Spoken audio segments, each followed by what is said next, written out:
Us? Yeah, I can. Good, good.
I think we're online and ready to go live this morning.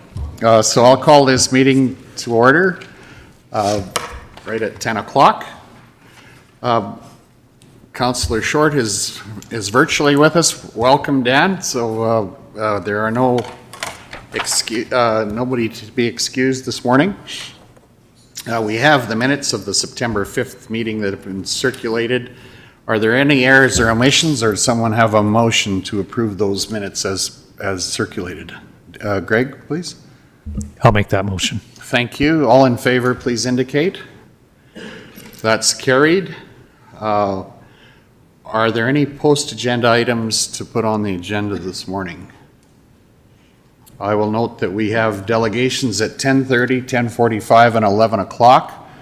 And we also have at least one councillor that needs to, Councillor Johnson needs to leave at 11 o'clock. So I'm going to suggest that we move right into committee reports first thing after approving the agenda, but that's doesn't affect the agenda. So if there's nothing to add to the agenda, is there a motion? Someone have a motion to adopt the agenda as presented? Holly, thank you. All in favor, please indicate. That's carried. Are anyone have a notice of motion? Are there any questions virtually anywhere? Seeing none, we will move on. So I'm going to suggest that we move to committee reports immediately. And let's start with SEWA. Neil, I think you've got a report for your activity at SEWA. Go ahead, please. Yeah, thanks, Arno. The meeting that you were all informed about on October 4th at Kneehill is probably not going to happen, or it's not worth our while to go up there because at least one of the vendors can't make it. So we can have it just to keep you all informed and on top of what's going on at SEWA. It is a regular board meeting. We can have it in here, and our councillors can just come in here and watch it on October 4th at noon if you're at all interested. And we got to start getting information out there, let you guys know what's going on, because SEWA is just a sleeping giant that it needs a boost. So if you want, we'll do it in here. If not, just Kelly and I will be able to see it. So your choice. Okay. October 4th at 9 o'clock is that meeting. So mark that on your calendars. If you're interested, you could come in here or see it virtually as well, or not. I'm not sure that you could see it virtually at home, but we could do it here. However you can set it up, Matt, whatever works. More information to come on that then, but yep. At least we know about it, so that's good. Okay. But we're not going to Kneehill on the 4th. Right, okay, good. Anything else from SEWA? It's chunking along. They've got 3 vendors. It's really hard. The one we're dealing with now, who isn't going to show up at this meeting is from Australia.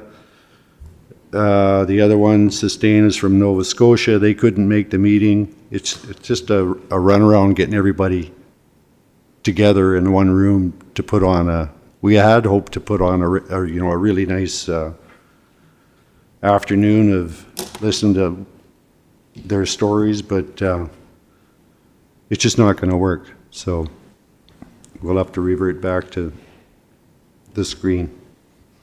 Okay, thank you. Let's move on. Newell Recycling Association, Lynette, if you've got a report for us.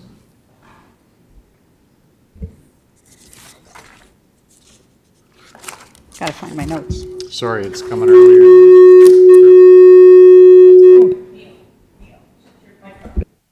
It's earlier in the agenda than. Yeah, okay, so Newell Recycling, we have completely taken over the Bazzano, the Barra recycling stuff. So there is a roll-off bin sitting at the building where it's always been, the recycling is. It's just the bin is outside as well as a trailer. So the bin's a cardboard bin, and then the trailer is for newsprint, and I believe they take tin, what else? Not glass. A couple other things into that trailer that Newell Recycling goes and picks up every so often, or when it's full, they'll go and get it. Do you want me to continue with the other ones too? Okay, let's see.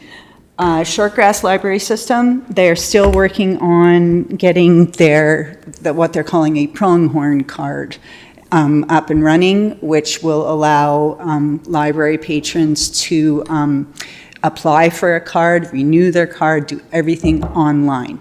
But they're wanting to get more library systems in on the whole deal. So they've put it out till, I believe, mid-October to see how many more they can get on board so that everybody's using the same system.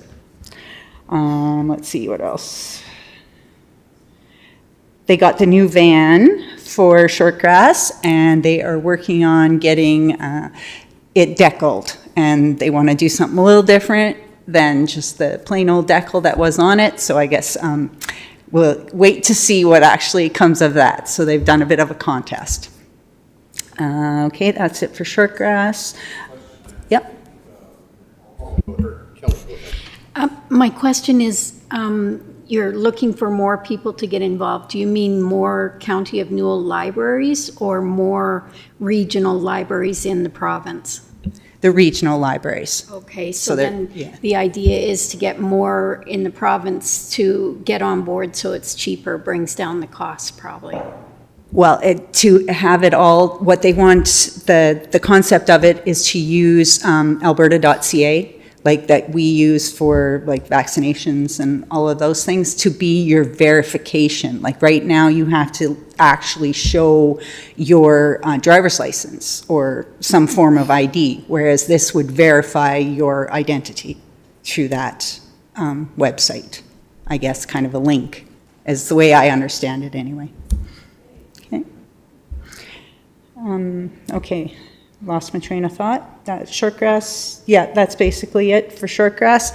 County of Newell Library, our next meeting is October 1st. We have extended an invite to the Brooks Library to talk about the funding that they've discussed in the past, and so we'll see if somebody comes to discuss those things with us, and we'll let you know.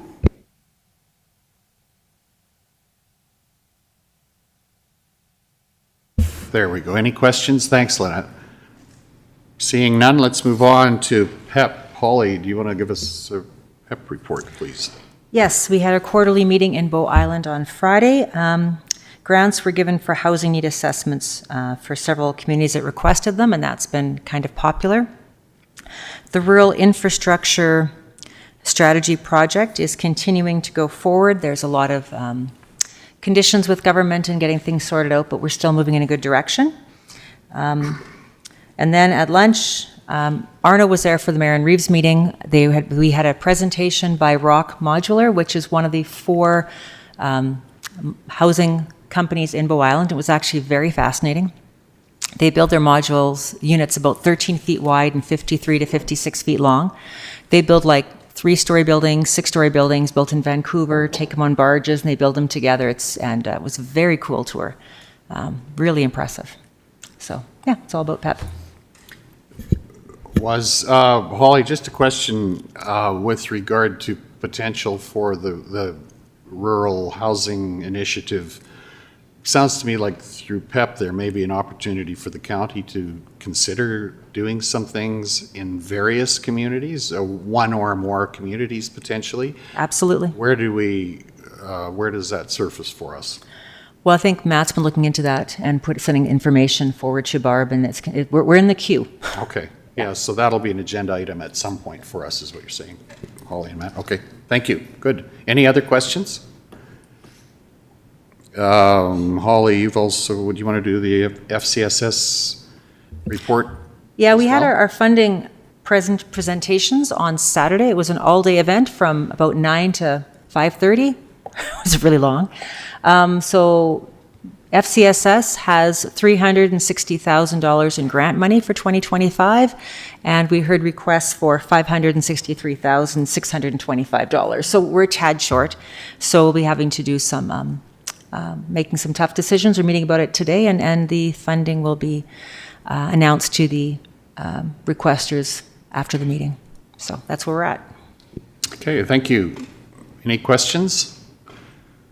Seeing none, let's move on to safe communities. Greg. Thanks, Arnold. Yeah, so we met last week. Just kind of went through the RCMP and the Brooks Municipal Enforcement reports. And stolen vehicles are still an issue in the area, and they catch someone, and then it ends for a little while, and then there's another group that kind of comes in, and then it's a bad, and then they catch them, and then it ends for a little while. So it's a constant thing, and a lot of times they're coming from the larger communities outside of our area.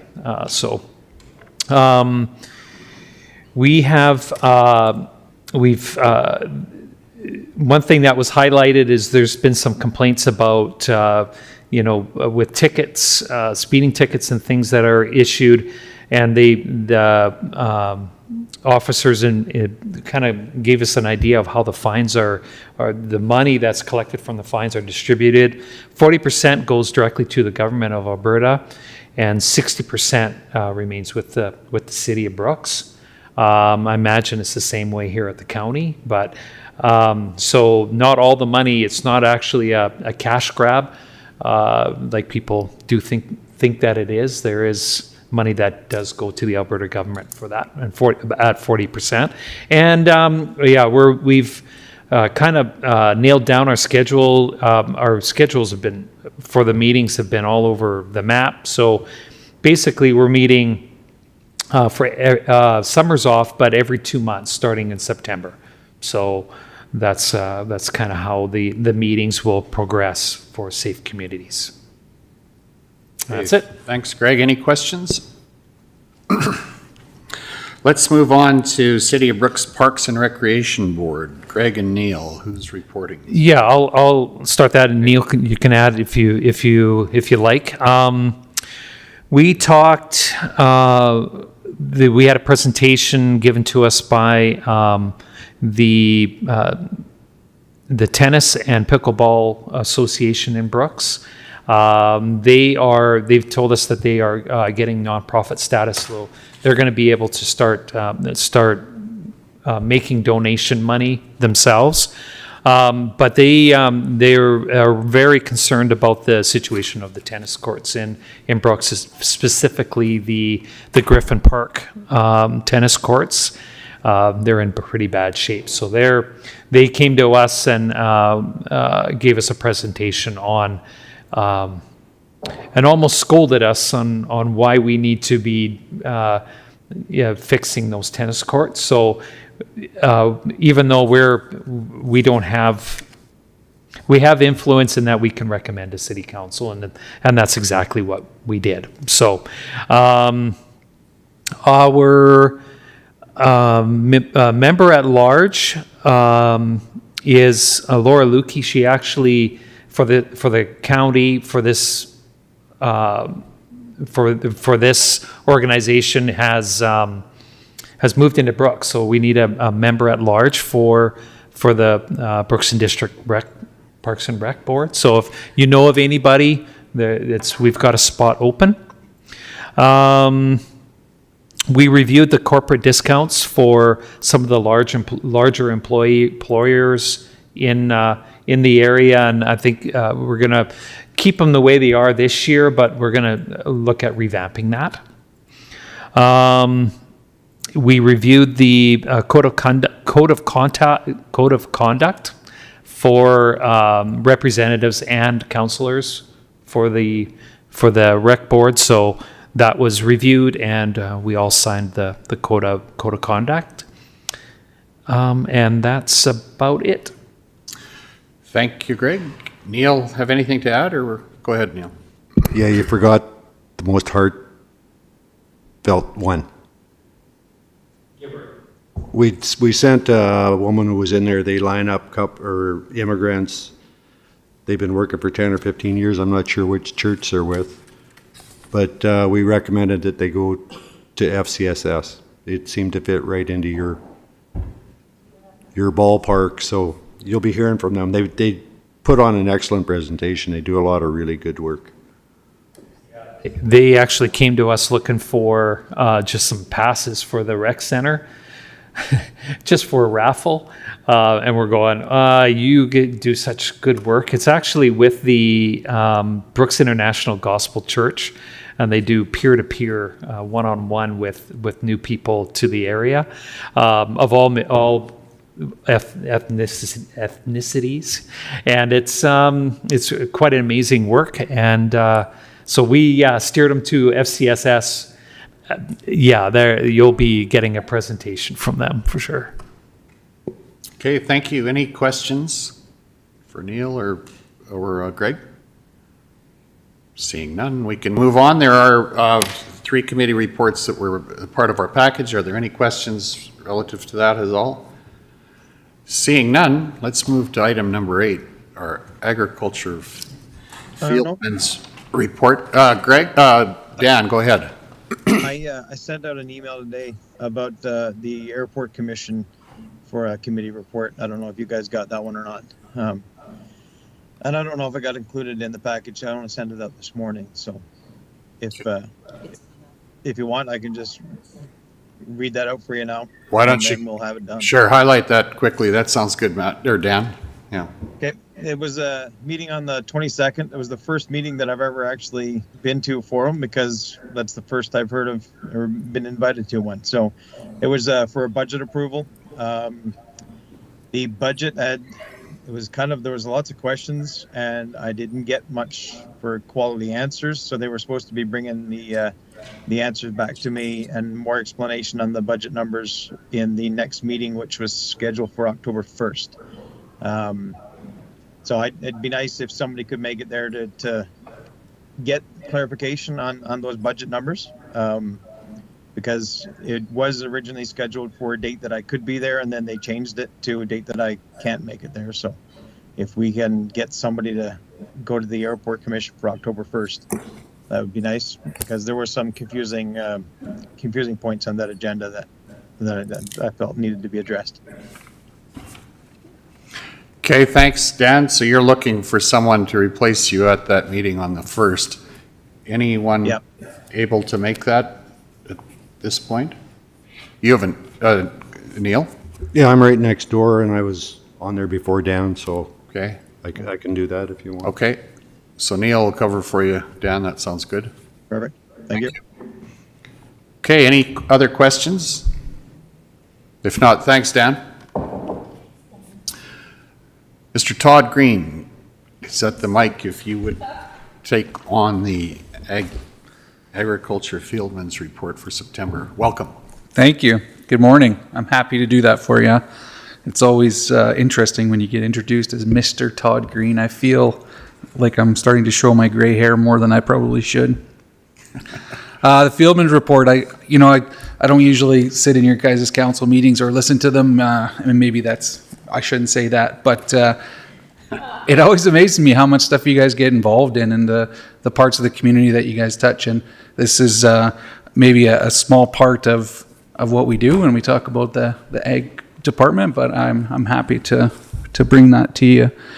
So it rained like a lot for September, which is kind of odd. Did a little bit of driving around yesterday on the way down to fix some corrals, and there's a lot of acres left to be harvested, especially when you get into the south part of the county. So that was a little bit different than what I was maybe expecting when I drove down there, but lots of crops still to come off. But on a more close to home front, the roadside mowing, we are nearing a close. The crews did cross the highway last week, so we're excited to have that one kind of coming to a close.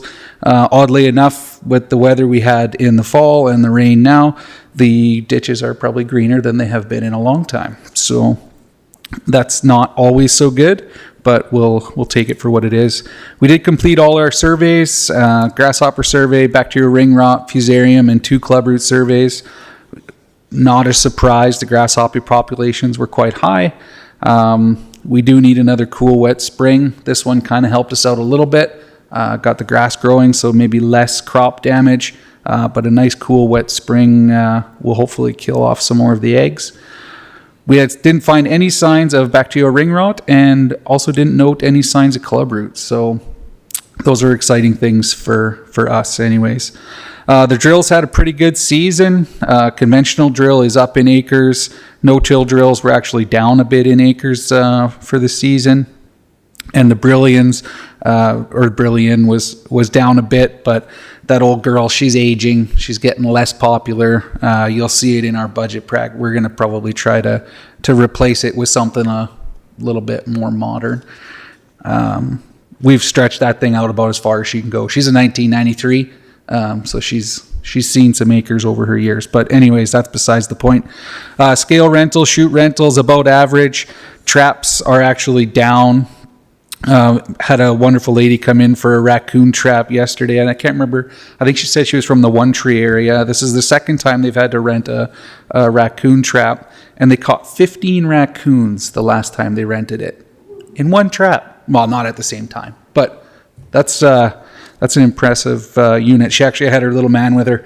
I'm going to say he's maybe 4 or 5, and I was like, "Which one do you want?" And he's like, "That's the one we had last time." And I was like, "Well, if it worked that good, you can have that one again."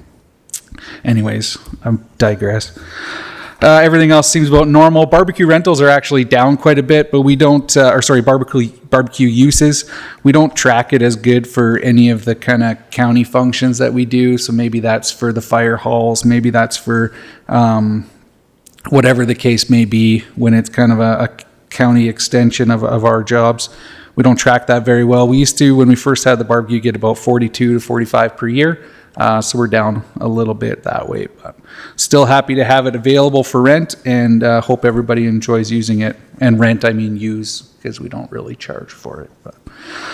So we're happy with our control season, I think, for the most part. Noxious, prohibited noxious weeds. Baby's breath continues to be a struggle in Bazzano area.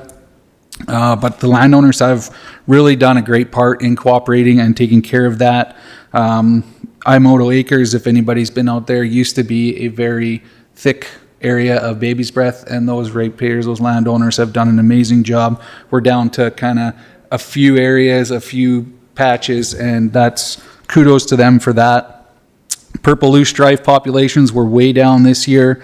Usually we spend a fair bit of time bagging purple loosestrife, and it doesn't really sound like a big job, but we tend to shovel out all of our purple loosestrife, so it's a couple days with a shovel and garbage bags is not a lot of fun, but this year we were able to do it in one day. So what else did I have here? Knapweed sites continue to be troublesome. We have knapweed sites that we've been battling with and for ratepayers for 20 plus years. They were problematic when I got here, and they're still problematic. We don't know the best way for knapweed, so if anybody that has knapweed or doesn't want knapweed, let's keep our eyes out for that one. It's especially problematic in pastures. So yeah, anyways, what else we got here? I really am stretching this out for you. I apologize. We are going to try to get through the hamlets one more time for sure. Some of the areas that are irrigated probably twice, but probably everything else will be just once. Emerson Bridge Park, slow start to the season, but really July, August, September, we're quite busy. We're happy. We love when people are down there. That's why we do it. The full service sites continue to be popular and a seemingly worthwhile investment. And I think we've solved some of the spotty reception down at Emerson, but it always is a tricky cell phone reception area. Our EID partnership, oh my goodness, our EID partnership for shelter belt planting and maintenance, coupled with our help with Brooks Fish and Game, that kept that program busy. Some amazing stuff going on out there. Really appreciate Dan and the EID and Rod and the Brooks Fish and Game Association for doing all that work. Really, it's quite easy being the workers when it comes to that stuff. They're very well organized, and it really makes it quite enjoyable. We do enjoy working with all of our partners, whether it's weed control efforts or anything else. But, you know, our urban spraying, non-government agencies, we feel like we can help make a difference for visitors and users of all the sites. So we enjoy doing that. And then exciting news and another discussion point is our 2024 South Region ASB Conference is set for October 28th and 29th. We have a really great committee pulling this together. I appreciate all the efforts, and it, I think, is probably the next part of our agenda to discuss. So. It is. Thanks, Todd. Questions? Holly, please, go ahead. Hey, Todd. So for Club Route, how do you decide which fields to test? How does that work? Testing is, so what we do, our Club Route survey, we do a visual survey when canola is at its most vibrant. So typically when it's full flower, we look for areas of the field that are more mature than the rest of the field. So what Club Root does is it restricts water and nutrient intake, which allows forces that plant to mature faster. So our weed inspectors act as pest inspectors as well. So we visit every canola field, every irrigated canola field. They stop at the approach. They look at the approach, obviously, but then they get in the back of the truck and they use binoculars to scan as much of the field as they can, looking for anomalies in the field. When they note any anomalies, they write that down, and then we go back to those areas later. So typically, we don't find. That's always our goal, is to never find club root, and producers as well, I'm sure, don't want to have club root. So yeah, when we go back, then we talk to the landowner first. We go back in and we try to go to those very specific sites to pull plants and see why they were dying early. Sometimes it's a low spot in the field. Sometimes it's a over-compacted area. There might have been an old yard site. There's thousands of reasons for things to be a little off, and we're just lucky. I think they went back to 10 or 11 sites this year, and none of them were club root. So. Thank you. Very interesting. Okay, yeah. Thanks, Todd. Seeing no other questions, Ellen, go ahead, please. The raccoon trap, is that a specifically one for raccoons? Because I understand they're very hard to catch. Yeah, raccoons and skunks work very well. It's the same trap for both. Yeah. And yeah, raccoons are quite smart, and I don't know, these people must have had the right eggs for the raccoons to like, because that's what they said they were using.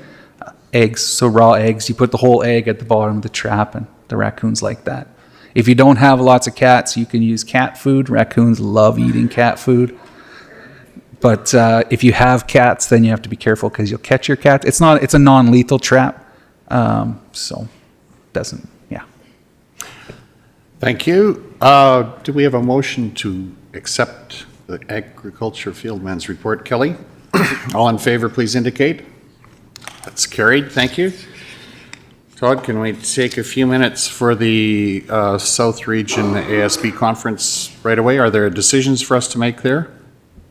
No decisions outside of I will need to know who all wants to be there. I included the agenda. It's fabulous. We have a day and a half kind of entertainment and education. So the first night being October 28th, starting with a plant tour of JBS and then some alternate activities, as well as we're going to have our ASB chairman's meeting. So Arno, you might want to put that in your calendar. And then we're going to have a welcome reception. So some local supper and education at all the tables, as well as drinks and light entertainment. And then on Tuesday is when the real education starts. So Greg is going to be our wonderful MC. I appreciate that.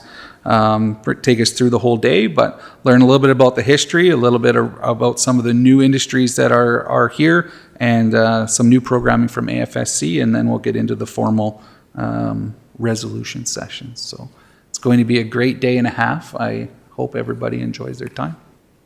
So just let me know if you would like me to put your name on the list. Thank you, Todd. Are there any questions or comments with regard to that?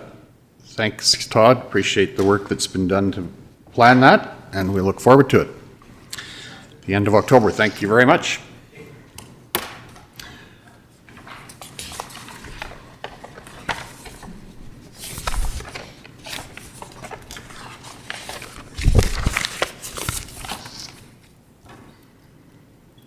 I think we can move to our review, right?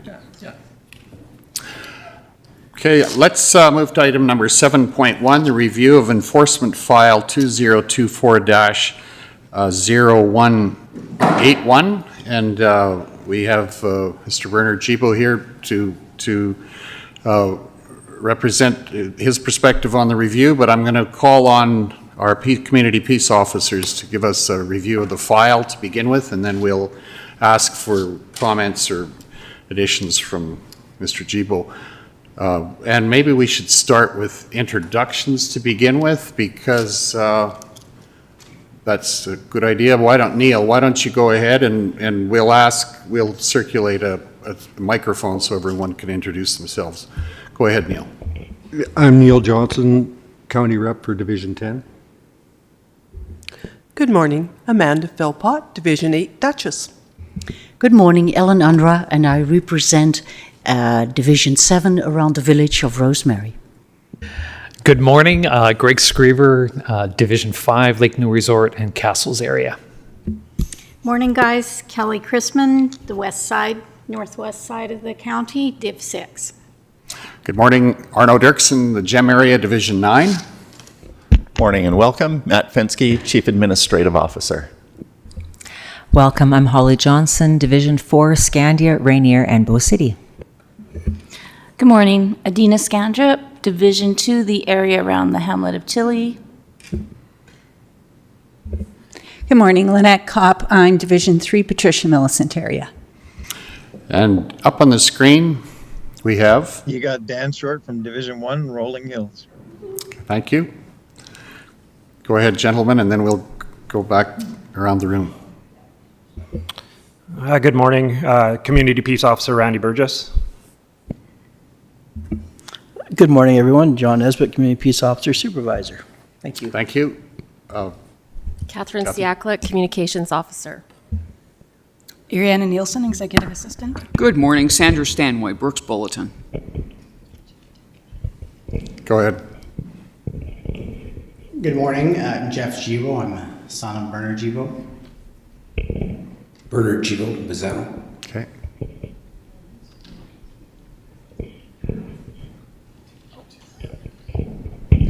Mark Harvick, Director of Municipal Services.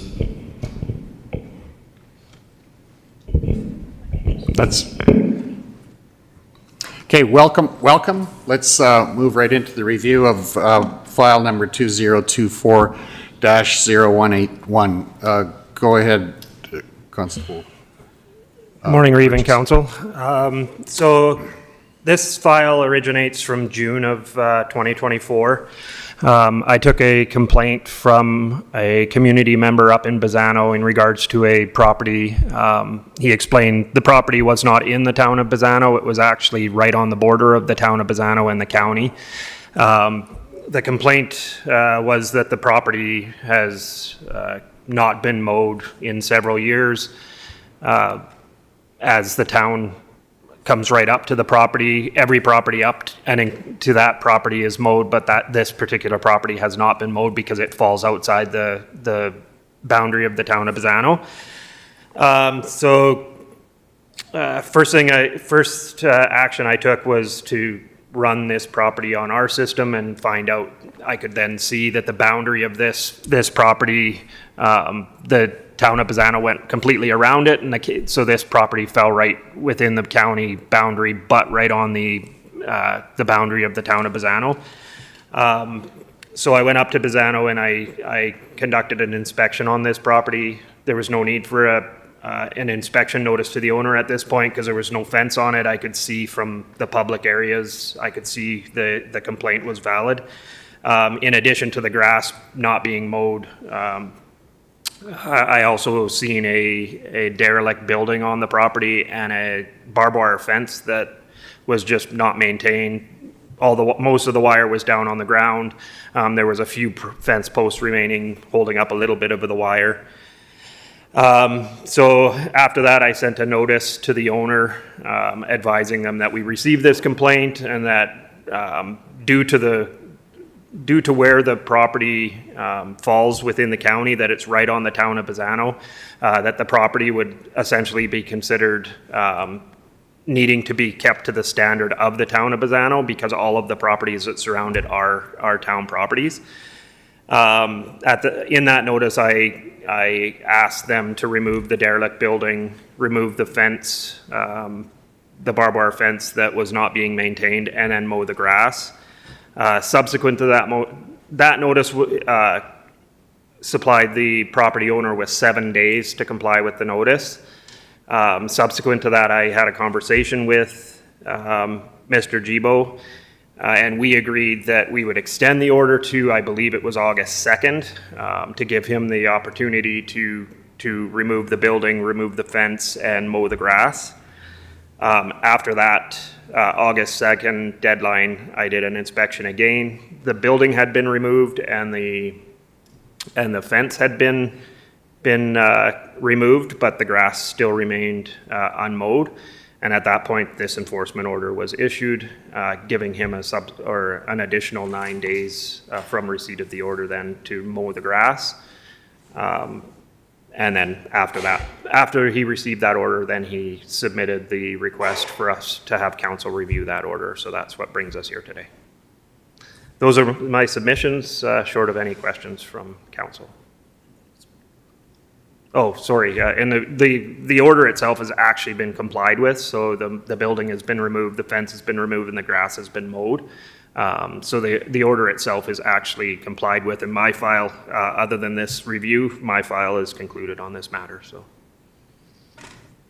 Okay, thank you. Are there any questions of council with regard to the presentation to this point?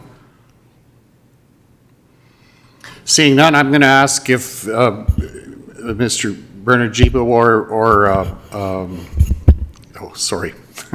Jeff, want to come take the mic? Do you have any further information or perspectives with regard to what has transpired?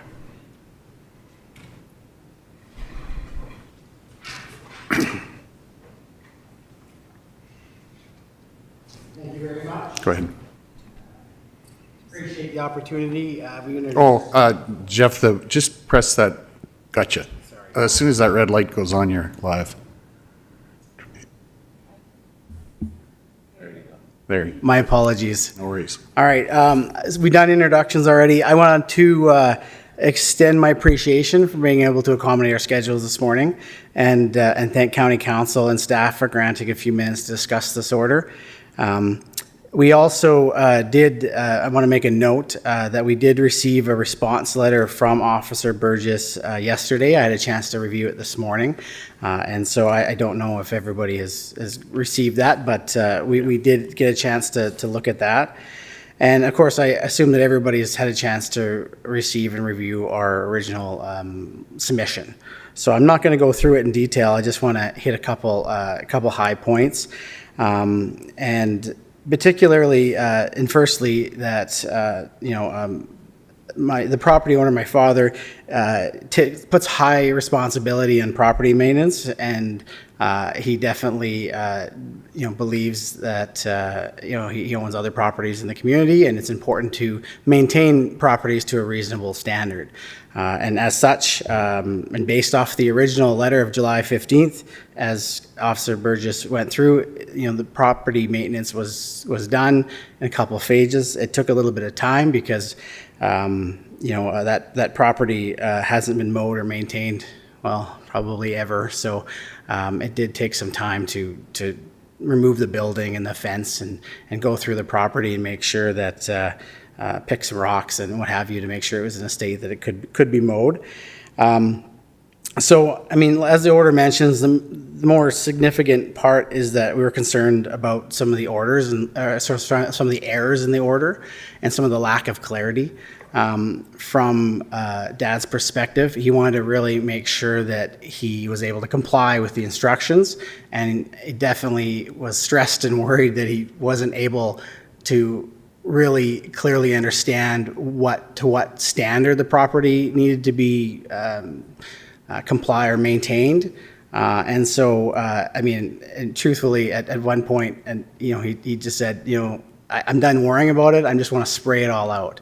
And I said, well, hold on. I don't think that's what's being asked. And as we looked into the matter a little bit further, and maybe the point of my submission or being here today, when we went into it a little bit further and we did some research, and something that, of course, was unknown to Officer Burgess or any county staff is that the property is actually, in 2019, was certified organic pasture land with crested wheatgrass. It is zoned, and that's consistent with the zoning of agricultural general in the county. It's a very most common zoning in the county with lots of pasture land, and so the grass that's on there can be grazed, and it can be harvested for seed and what have you. So, which is definitely something that was unknown to the officer at the time, and something that we didn't think about until a little bit later, of course, which did lead us a little bit surprised that the county was looking for the property maintenance to go that far. The derelict building and the fence was absolutely problematic. Actually, there was a fire. The CPR rails caught the building on fire a couple years ago, and it needed to be removed, and that needed to happen. So, and that did happen. The fence was actually. It was a CPR fence. It wasn't on this land, but either way, it's cleaned up now and it looks good.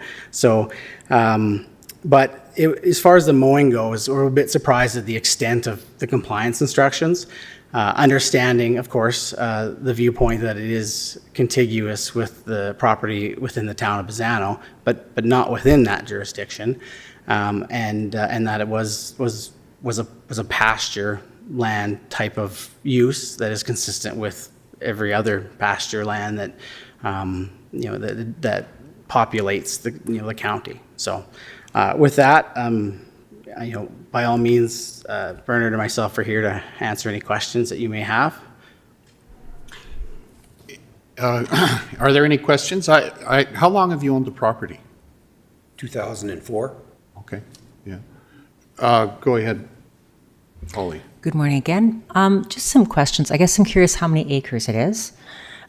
Secondly, I don't see it fenced, so I'm curious about how you would graze it, and then I'd be concerned about fire because it's a real issue. So can you tell me what your thinking was around those things?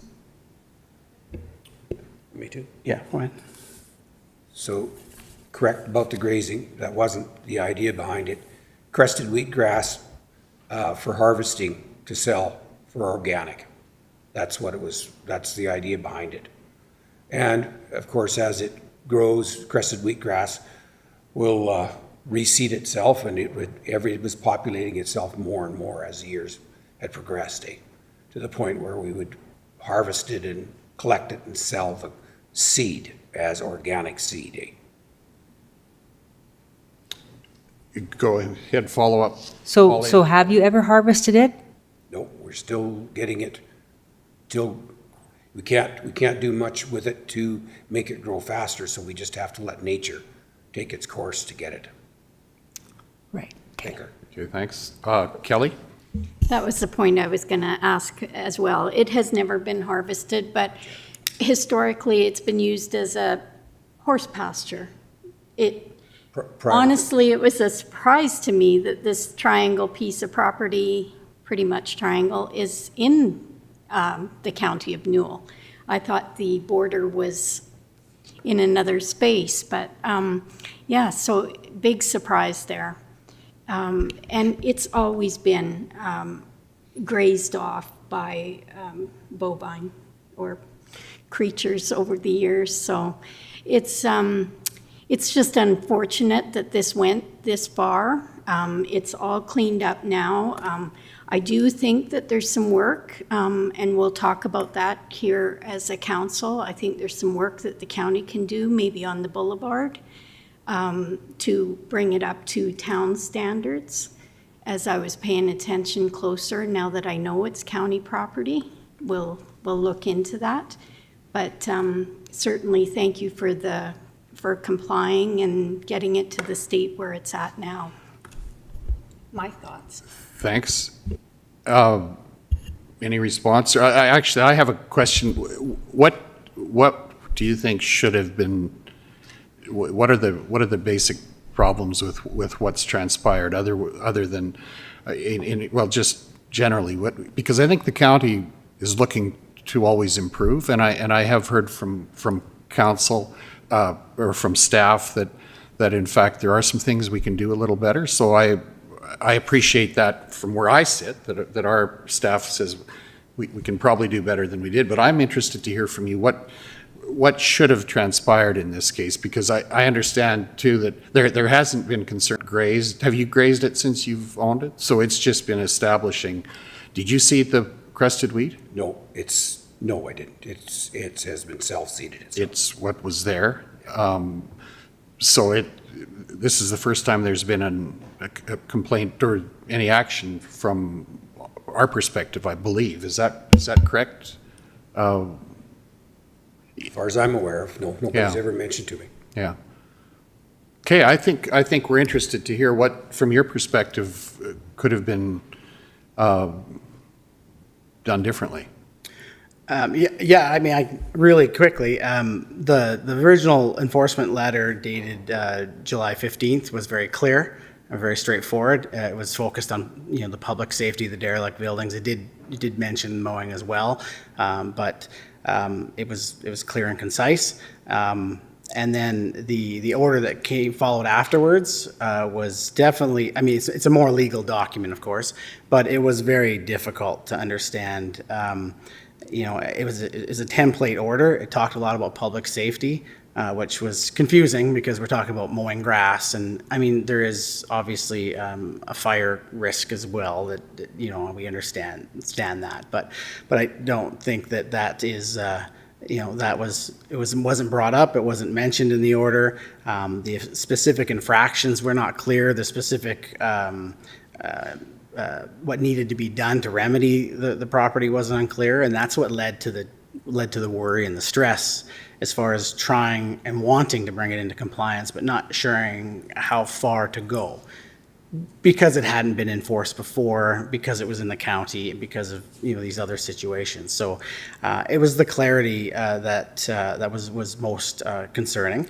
But I do want to mention that the response letter received yesterday from Officer Burgess did clarify many of those points, and so that clarity is now received with everything except for that that one point that we're bringing up today, that it seems a bit odd that a county property that has been used as pasture in the past and is zoned ag general is being held to a very high urban standard.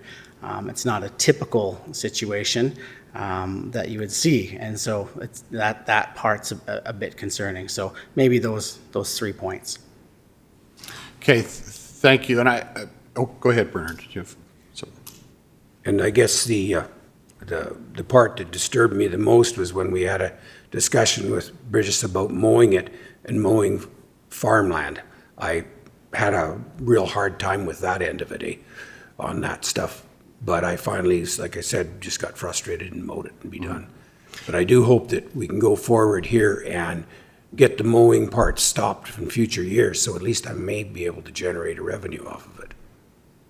To harvest. Harvest the grass. It's mowed now, but I presume it'll replant itself and away I'll go again, so.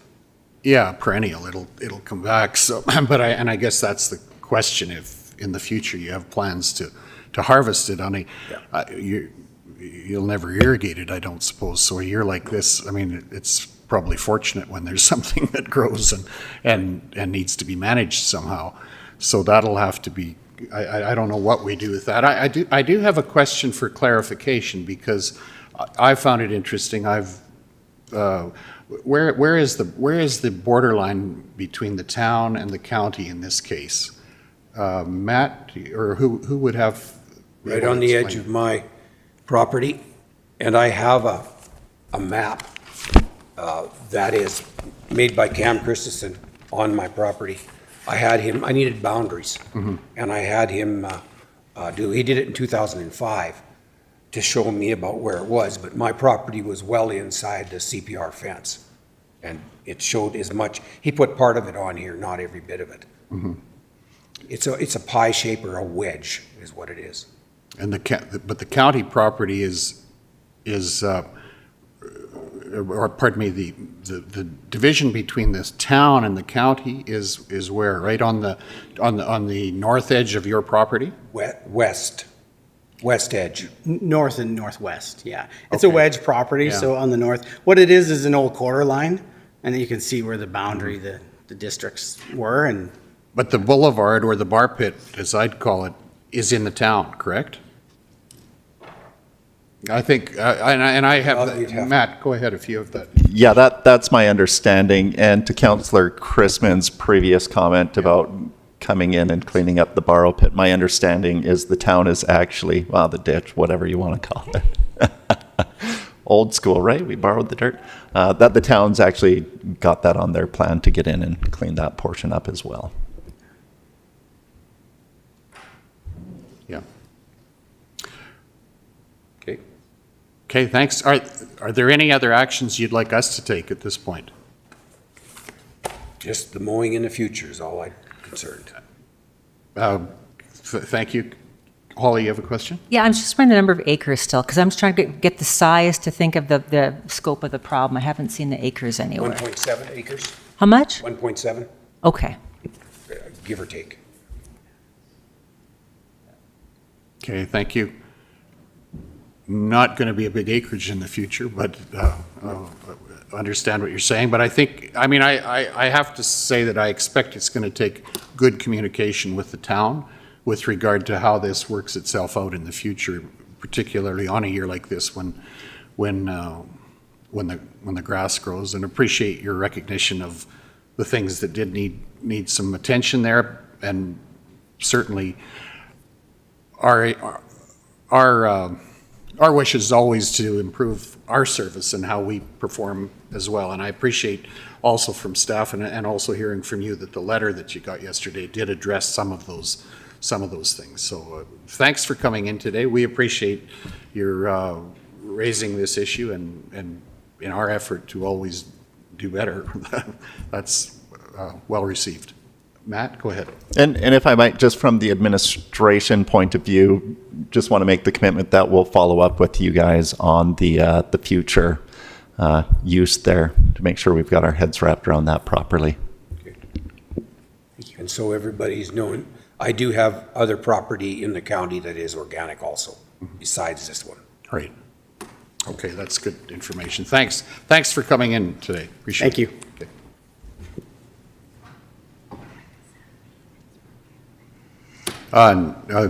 Neil, go ahead, please. Yeah, I'm going to excuse myself. Okay, thank you. Have a good meeting. We're running a little behind, are we? Thank you. Just a tad. 10:45 for that. Oh, right. We're going to move to our appointment at 10:45, the funding request from the Brooks Animal Protection Society. Welcome. Good morning, Council. We have Sue Hawkins with us there this morning from the Brooks Animal Protection Society. Just a brief overview, the county has had and still has an agreement in place that provides for monthly funding to the organization. Based on information that we have received, there is a funding shortfall that the organization is facing, and wanting to have a discussion with council this morning about the possibility of trying to address some of the funding concerns that they have. Maybe just take a few minutes and have Sue provide a bit of an overview, or you might want to take care of introductions first. Sure. Welcome. I think you were here for our previous introductions, but we hadn't met you at that point. When you press that button, the red light's on, you're on. Okay. Hi, I'm Sue Hawkins. Welcome. And chairperson of the board at BAPS. One of the gals on our board had written a letter, and I'm not sure, did everyone get it? Yeah. And we are beyond full to capacity. We vet in Dunmore because of the costs in Brooks. Like the costs at Newell Vet are for one dog to get spayed here. We had a quote for about a medium-sized pit bull was $630 to get spayed here, and at Dunmore we pay $208 for one. So that's why we don't vet in Brooks, and they were not interested in. Because we just have such high capacity, like for the spay neuters. And I mean, even in Dunmore, we're way backed up with our spay neuters. We have right now, I think, 103 cats in shelter, 15 dogs now. And so the cost of food, cost of meds for the animals to vet, everything has just gotten crazy high. So we're just asking for a little extra assistance. Thank you. Are there questions? Or do you have other presentation? No, I had just brought all our financials and stuff, but I think you guys got all that. Mm-hmm. Yeah. Okay. So what's the standard? What happens with the animals that come into your care? They're basically animals that have been abandoned by their owner, or abandoned or at large. The vast majority of dogs and cats that come in are at large and never get claimed. If they're not microchipped, I mean, even then you can run the chip and get a hold of the owners, but lots of times they just don't respond. So when we have, say, a dog come in, we hold that dog for 7 days until after 7 days, then it's property of BAPS. So like the city bylaw, city pays, I believe it's $25 a day for each animal within the city for those 7 days. And then after the 7 days, then it's all ours, those costs. Okay. Questions? Go ahead, Kelly. First of all, thanks for the work that you do. It's a difficult job, I'm sure. I can only imagine. My question, I have a couple questions, but one that is a burning question is how long have you been chair, first of all? I've been chair for 4 years. I've been at the shelter for 14 years. Okay. I've sat on the board of two other times. Yeah. Well-versed. Thank you for that. Yeah. Your policies in adoption and resale, that sort of thing, and it's probably not allowed to be called resale, but yeah. When have they last been reviewed? They haven't been reviewed for quite a while, actually. I think a few years ago, Diana Peterson, she was our bookkeeper at the time, we did sit down and go over a few things, but like the city policies, like the bylaws, we did amend a couple, but we had a board meeting last week, and we said we need to bring them to the board and just revamp them, go over them, because I'm sure quite a few of them are outdated and need to be upgraded. Thanks for that acknowledgement. The other question I have is financial related. I understand it's a volunteer board. Yes. And I am just scrolling to make sure. I saw an expense of wages of well over $150,000. We have 8 caregivers right now. Okay. One full-time. We did have 2 full-time gals in the office, so our office manager is full-time. And about 4 months ago, we had the other gal she's just 3 days a week now, just because we were hurting financially. But there is a lot to do in that office, like with adoptions, intakes, phone calls, overseeing the staff. I'm in there 7 days a week. And so that is, that equates to 3 wages then, is what I heard you say? Yeah. Would that be correct? Well, we have, 8 part-time caregivers and then 1 full-time, and I guess 9 part-time. 9 part-time. Okay, thanks for that clarity. Much appreciated. Okay, thank you. Go ahead, Adina, please. Hi, Sue. Hi. So when you take in dogs and they're not claimed, do you have any problem adopting them out to? Well, it just seems like no one's. We have 3 adoption requests right now on dogs, but it's just, and our adoption prices we've dropped them quite a bit to home. Our cats are moving more now because we have an adoption blitz going on, but it depends. We do have really good success with homing, but a lot of our adopters come from Medicine Hat, Calgary, because our prices are lower.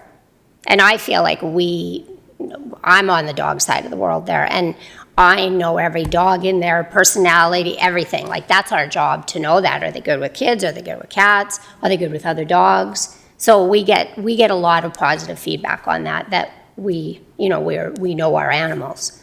So It's unfortunate, cats, I feel like you'll never win that battle because, it's just.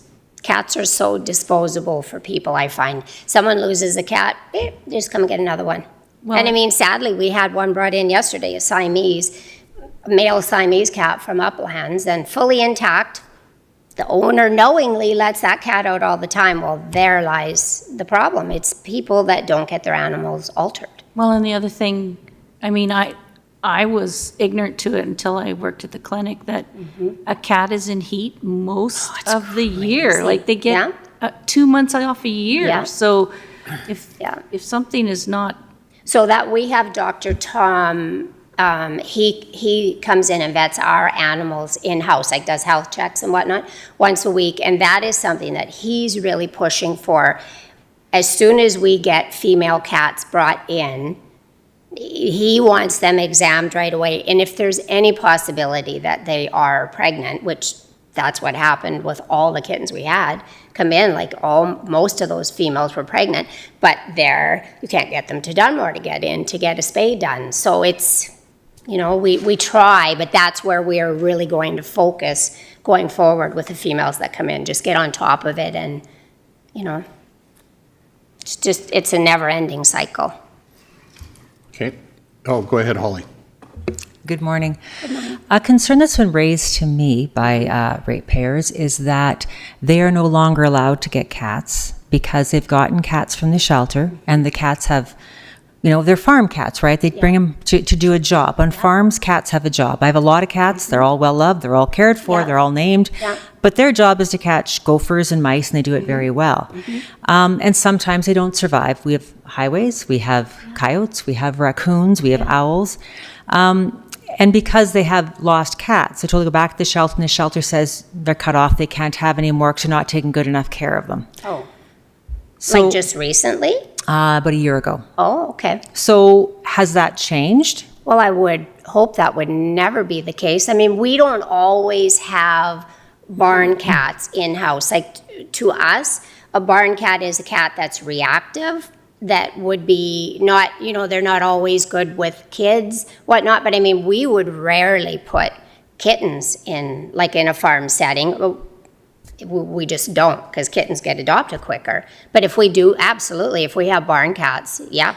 So why would other cats, they don't come from an outdoor situation? They're all house cats? Well, when I first came on the board years ago, that was in the contract. It is not now, that if you adopted a cat from us, you weren't allowed to have it outside. Well, that's just not even, it's not, I can't think of the word, but yeah, that's just not right. Cats do like to go outside. Yeah, no. I would absolutely, they should give a call to the shelter and I could absolutely speak with them because that's not right. Okay. When we have 103 cats in there, guaranteed, there are some barn cats in there. Okay, thank you. Yeah. So, and just another question, so all those cats will eventually be adopted by someone? Is that? Oh, absolutely. Is that the goal? We Like, are, well, we did do a lot of trading, or not trading. There was a shelter in Red Deer and they took a lot, like when we would have a big influx because they just were able to move them quicker. But those were the ones that they weren't altered. We just had to have vaccines, right? So it was basically costing us for the vaccines, but they would take like 30, 40 at a time. But we just, I think now they're full too, so we haven't moved many. But we do try to get those branches out, like Pets and Pastures. I'm not sure if you know East Anglia. She houses quite a few of our cats. She's going to take a bunch of kittens next week. So we try to get them out of the shelter. It's just, it's hard. How long is it humane to keep them in the shelter as opposed to We're no finding? kill. Pardon me? Our shelter is no kill unless it's medically, yeah, we don't kill. I know that doesn't sound probably viable for you. Is that humane? Is that the most, like, is there a balance at some point? Well, I guess I'm that's just a sure, question. and we Yeah. rely on Dr. Tom to make that call, our vet. Okay. Yeah, Thanks. Greg, go ahead. Hi, good morning, Sue. good morning.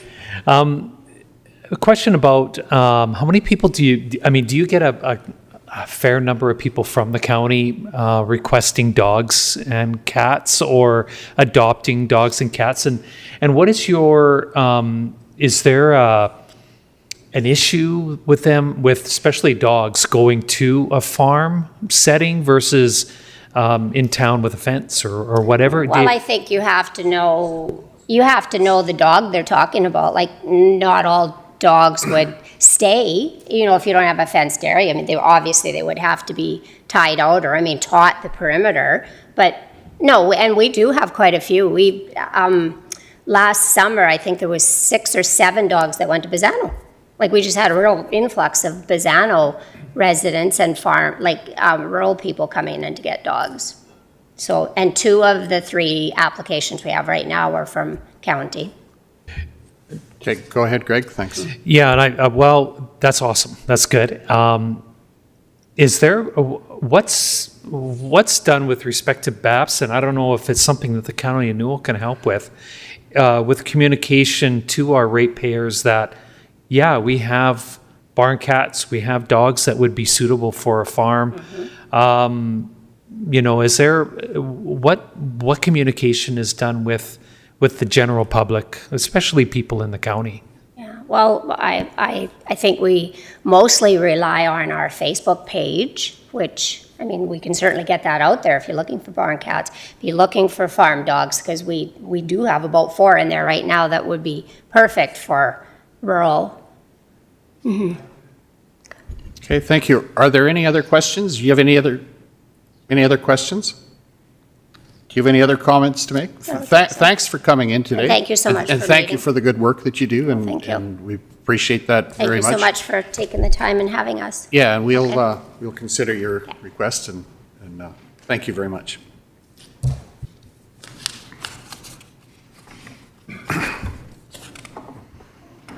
What's our next agenda number here? Okay. Do we have is Christine?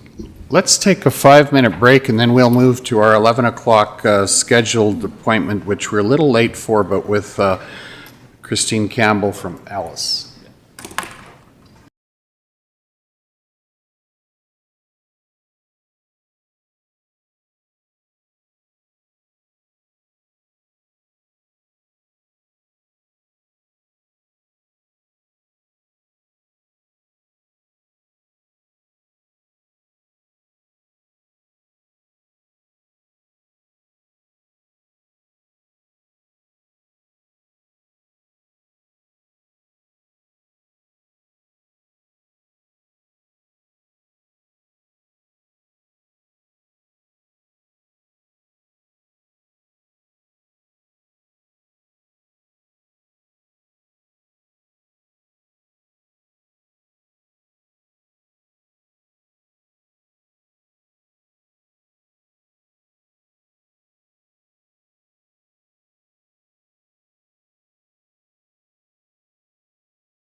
like to welcome Christine Johnson?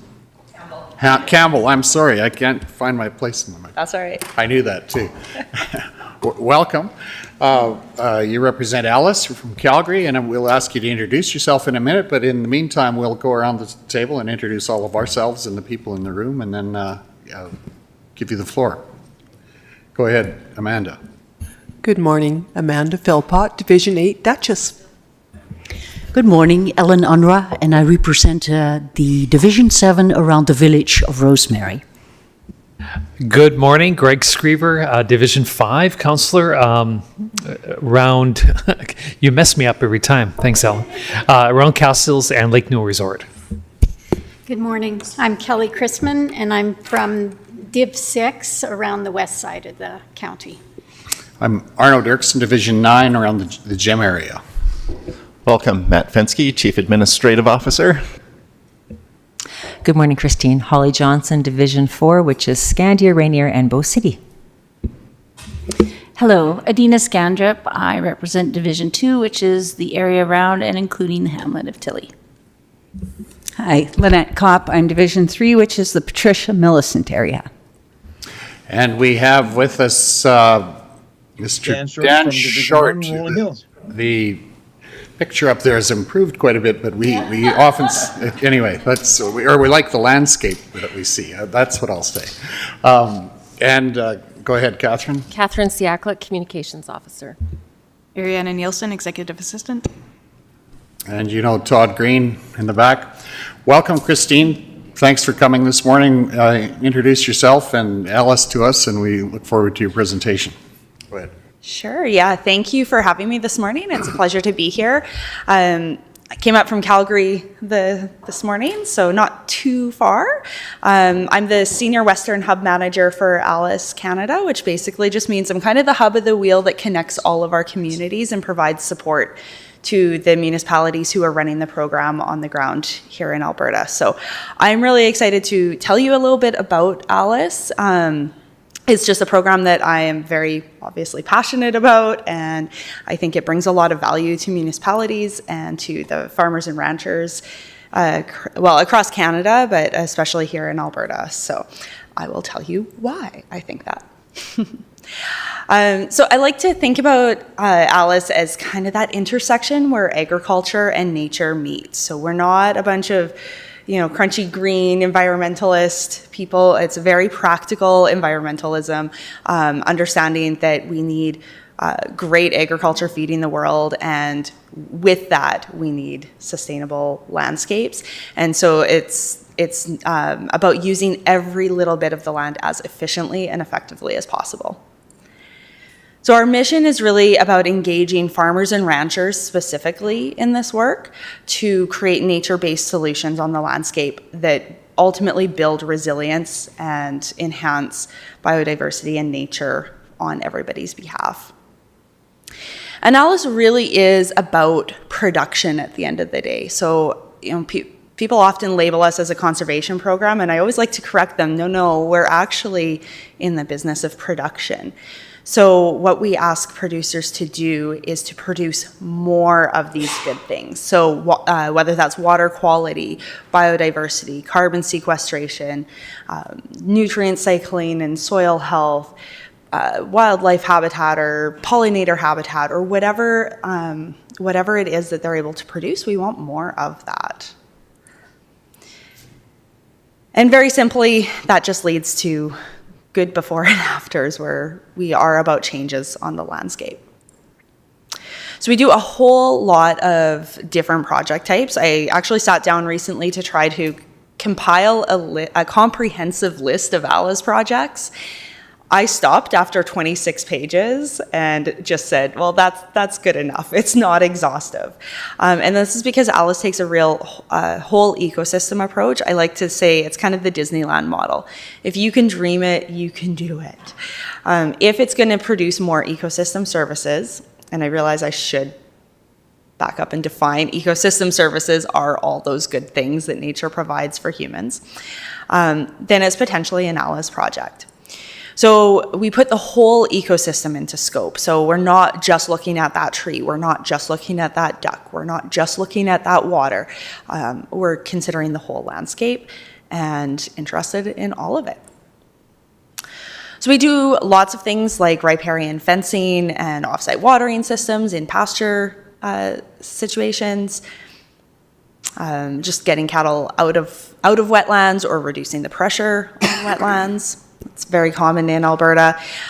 We've also launched our Grazing Forward program, which is looking at adaptive multi-paddock grazing, specifically working on field to sequester more carbon on the landscape, so using lots of electric fencing for that. We do lots of work around wetlands. We've done a little bit of work with like beaver cohabitation tools and things like that. Bioengineering, so looking at slope stability, channelized streams, things like that. Just some pretty pictures. Converting annual cropland in marginal areas into perennial forage with pollinator habitat. And so I just want to impress that we're not kind of a one project situation, which is both the opportunity and the challenge with ALUS. It makes it kind of a little bit harder to explain what we do, but it also leaves the most flexibility for producers to do what works for them on their landscape. And at the end of the day, ALUS is essentially a payment for ecosystem services model. So we are using financial mechanisms to incentivize action and make sure that producers are rewarded for the work that they're doing on the landscape that benefits society, right? So why should I, sitting in Calgary, benefit from the water, like great water quality that's coming in stream, when really it was producers in like Rocky View County and Bighorn County and stuff that actually got that water to me. So we do that using two mechanisms. The first is by cost sharing with the producer for project establishment. Now, the individual communities set their rates. So I'll speak fairly generally. Most communities do a 50-50 cost share, although there's lots of little nuances around that. But the reason we cost share for establishment and not just pay to have a project established is that way you are getting projects that are maintained in the long term because they make sense on the farm. They're things that producers want to do anyways, and that producer has some skin in the game, so they are really committed to making sure that that project is successful. So they're actively managing and maintaining their projects. The second piece that is very unique to ALUS is we pay an annual payment for that production. So we think about the cleaner water and the biodiversity and the carbon sequestration that they're doing on their landscape in exactly the same way we would think about the crop that they're growing or the livestock that they're raising on their land. They are producing that every year, and we're essentially getting this harvest of all these good things. And so we reward them in the same way that is very culturally relevant to the farmer and rancher. So annual payments are not something that anybody's, getting rich and retiring off of. They're usually loosely correlated to land rental rates, but it's enough to look at marginal lands that are areas that are not necessarily fantastic for agricultural production and say, can we do something else on it? And that way we're using every bit of land as efficiently as possible. That annual payment is paid per acre and per year. So just as an example, as we go through a potential project, the producer kind of itemizes out what they want to do as their project, and their community group, it's called the Partnership Advisory Committee, will review all of those things, decide whether things are eligible or not. So for example, you can see this totally hypothetical example. This producer's like, well, and I want to build a new barn. And we would say, well, that's not really what we're here for. That's nice. Go ahead and do that. That's fun. But we're not going to share on that.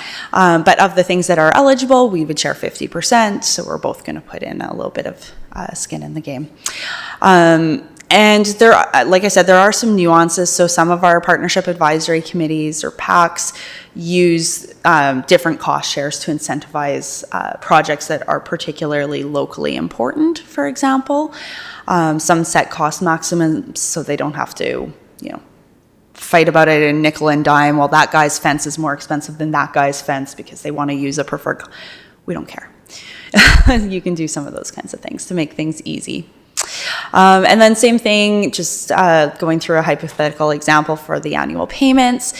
So most of our partnership advisory committees set their annual payment rates in line with the ecotype or what's been happening on the land up to that point.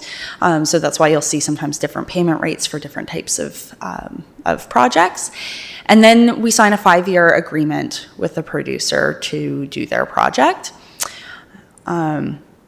So just looking at the producer benefit in this hypothetical example, they would get $17,000 for their establishment costs, $28,000 over the term of their contract in annual payments. So you can see they'd work out to about $45,000 in total.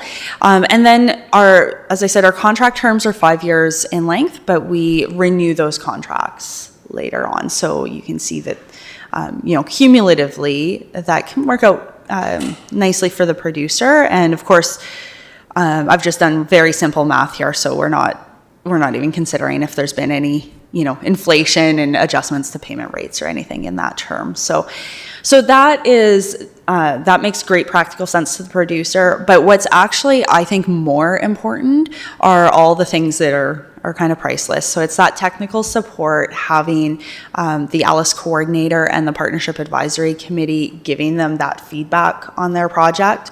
It's the fact that they have that community of peers to kind of bounce ideas off of, and that they get that ongoing support at the ability to tell their story. And then, of course, all of the actual environmental benefits. And many of those have on-farm benefits as well, both in terms of making sure that their farm is resilient and can handle things like drought and stuff like that, but also sometimes just tangibly within their production. So as an example, producers who do some of our offsite watering system projects often will tell me they have less hoof rot and therefore less vet bills, and they have faster weight gains and that kind of thing. So those translate as well into their operation.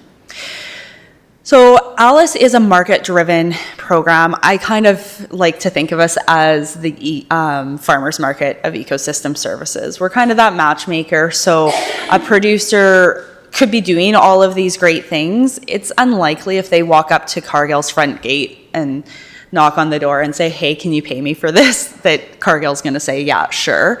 They kind of need that middleman.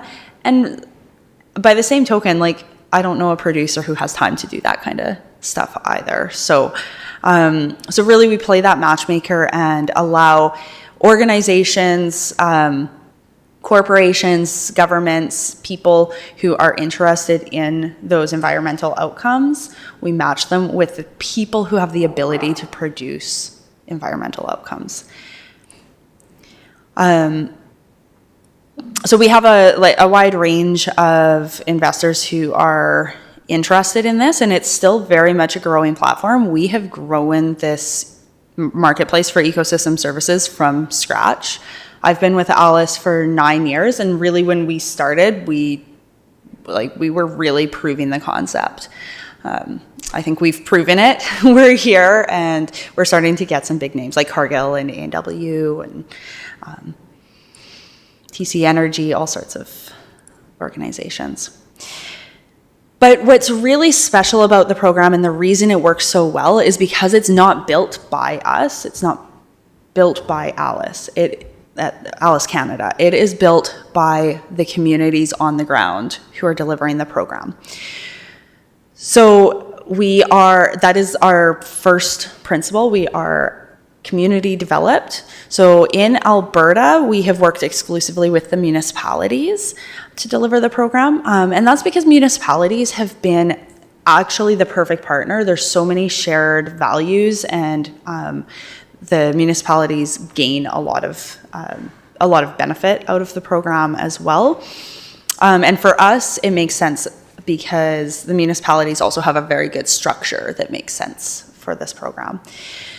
Now, the Partnership Advisory Committee is a group of local stakeholders, so it's farmer driven. So we mandate that at least 50% of the PAC has to be farmers or ranchers, but there's also usually municipal representation, like a council member. It might be other local stakeholders, so Ducks Unlimited, Cows and Fish, Alberta Conservation Association. All of those kinds of groups have sat and do sit on our PACs as technical experts. And what's so critical about this is that makes sure that every decision that's made makes sense for Newell County, right? It's not somebody in Edmonton or Toronto, oh God, trying to make a decision here, right? It's neighbors making decisions for neighbors. That said, we are a national organization, and across Canada, we've used lots of different models, so it doesn't have to be with the municipality. In Ontario, we've used conservation associations. Prince Edward Island, it's the province that runs the program. But you can see that the lion's share of programming is actually in Alberta, and that is because the municipal model has worked so effectively here. So we've really developed the program in Alberta and found that recipe for success, and it's really about the fact that farmers trust the program. So they are voting with their feet. They are coming to the program and participating. We've also put a great deal of effort into our data management and making sure that every part of the system is extremely accountable. And then we've been working on building partnerships. We have over 400 local partnerships that run the program. So like I said, we're in 21 municipalities and counting. When I started 9 years ago, we were in 3. So you can see that rapid growth. And the program itself is guided by just this set of foundational principles, most of which I've already talked about, being community developed and farmer delivered. The one that I haven't really touched on is the voluntary nature of ALUS. So we are not an easement. We don't go on title. We do sign 5-year agreements with the producer, but if at year 3 you can't go on with your project anymore, there are exit clauses in that agreement. The way then we build in that accountability and that assurance for the funder is we have an assurance pool. So we have some extra projects, so we would just replace the project if one fell out. That said, we have very, very low attrition rate because, again, the producers are selecting projects that make sense on their farm, and they're really bought into their projects. ALUS is supported by a huge team of people who have a variety of skills and expertise in things like fundraising and communications and things like that. So it makes it so that the program is duplicable and easy to implement. And why I think it matters for municipalities is really at the end of the day where that rubber meets the road. So I call it the ALUS advantage, where farmers and ranchers' interests are really put first at the crux of everything that we do. So that program is very flexible. So you can do just about anything that works for your farm and has positive environmental benefits. That probably will work for ALUS, and we can be flexible with that. So great example, we've had some producers who they had an area that was really overgrazed, and they said, we want to completely rest this. We're going to rest it for the whole first 5 years. And we say, that's fine, and that's what's in their agreement.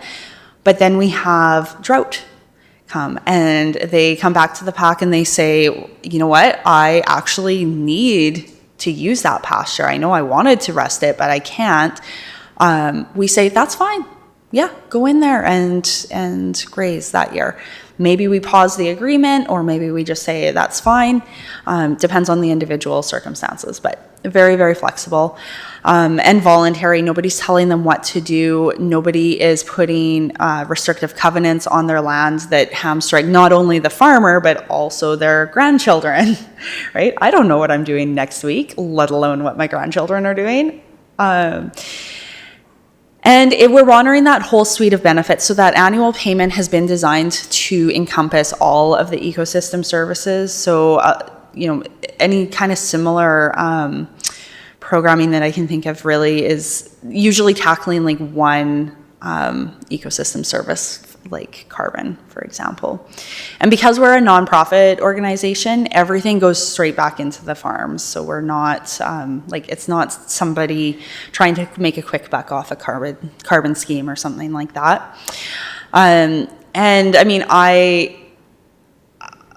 can tell you everything that I want. I'm obviously passionate about it, but really it's the farmers who tell the best story. And Sean McGrath's he was actually the very first farmer enrolled in ALUS in Alberta, which is pretty cool. And he always tells me that the reason it works so well is that farmers are doer environmentalists at heart. So like they're out there doing this kind of stuff, and they usually want to do more.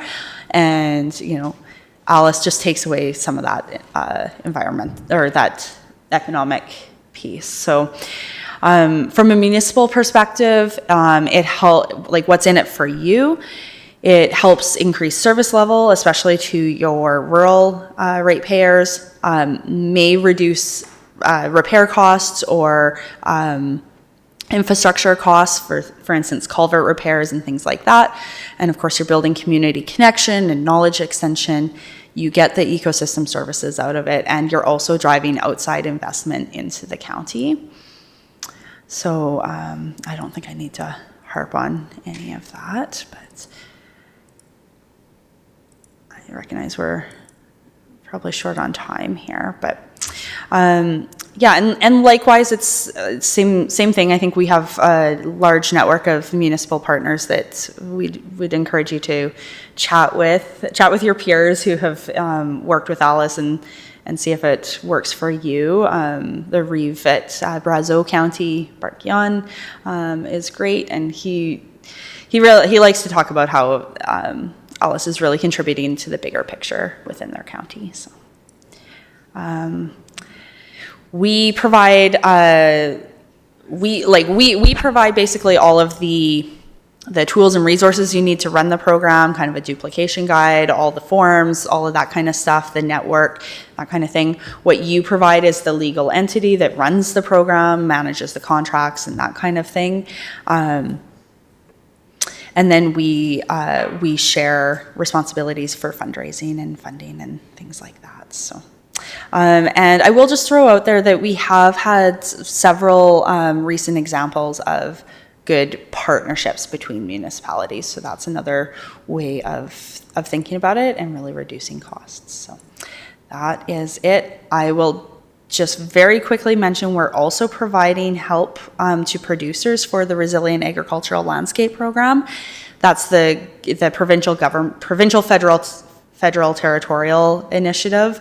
So it's aside from ALUS, but if you have ratepayers that are coming to you asking for help filling out that application and stuff, that's something that we can assist them with too. So, okay, that was it.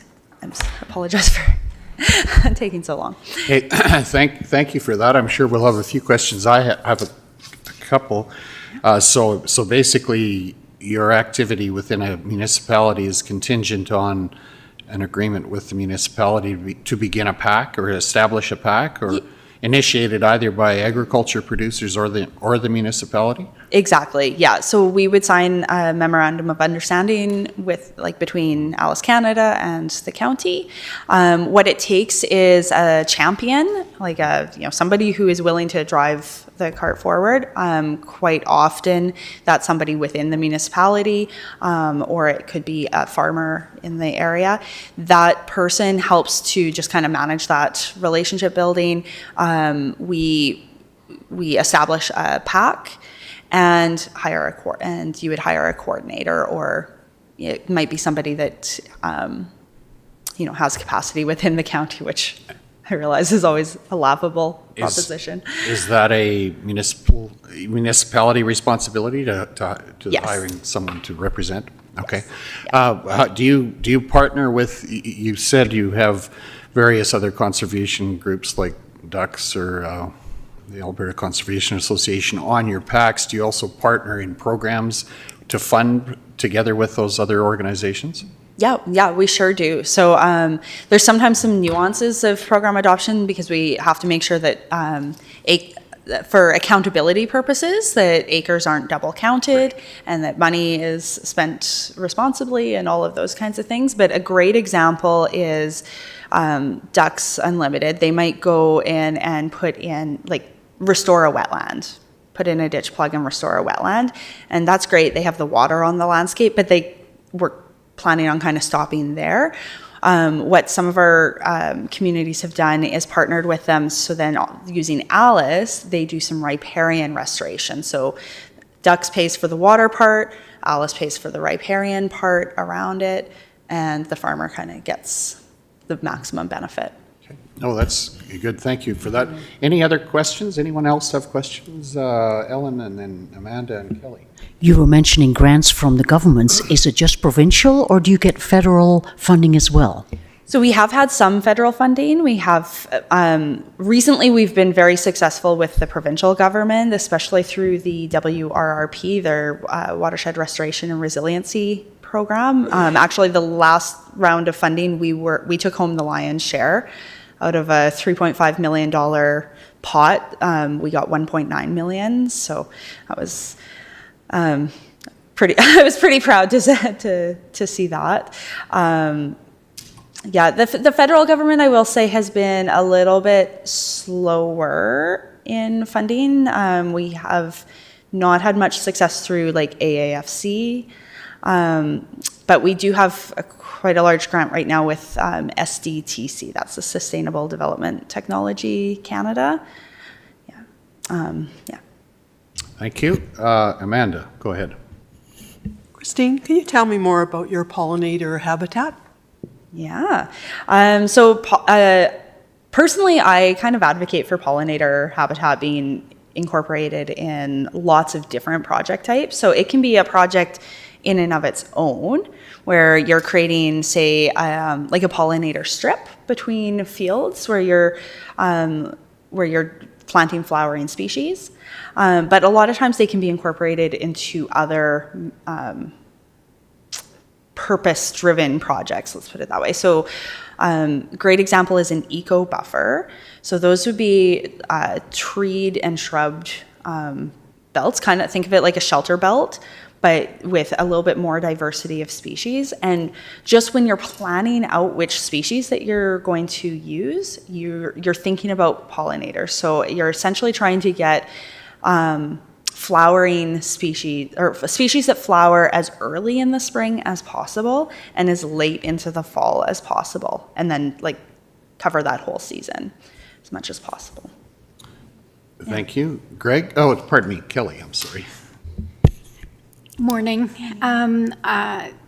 Thanks for coming out. I put this request in, actually, a ratepayer who's also lives in another county asked why we weren't partners with ALUS yet. So my question is around membership. Do we pay an annual membership with ALUS? How does that work? So that's a great question. So yeah, the finances is always kind of the nitty gritty of it. So we do have a program fee. It's $5,000 a year.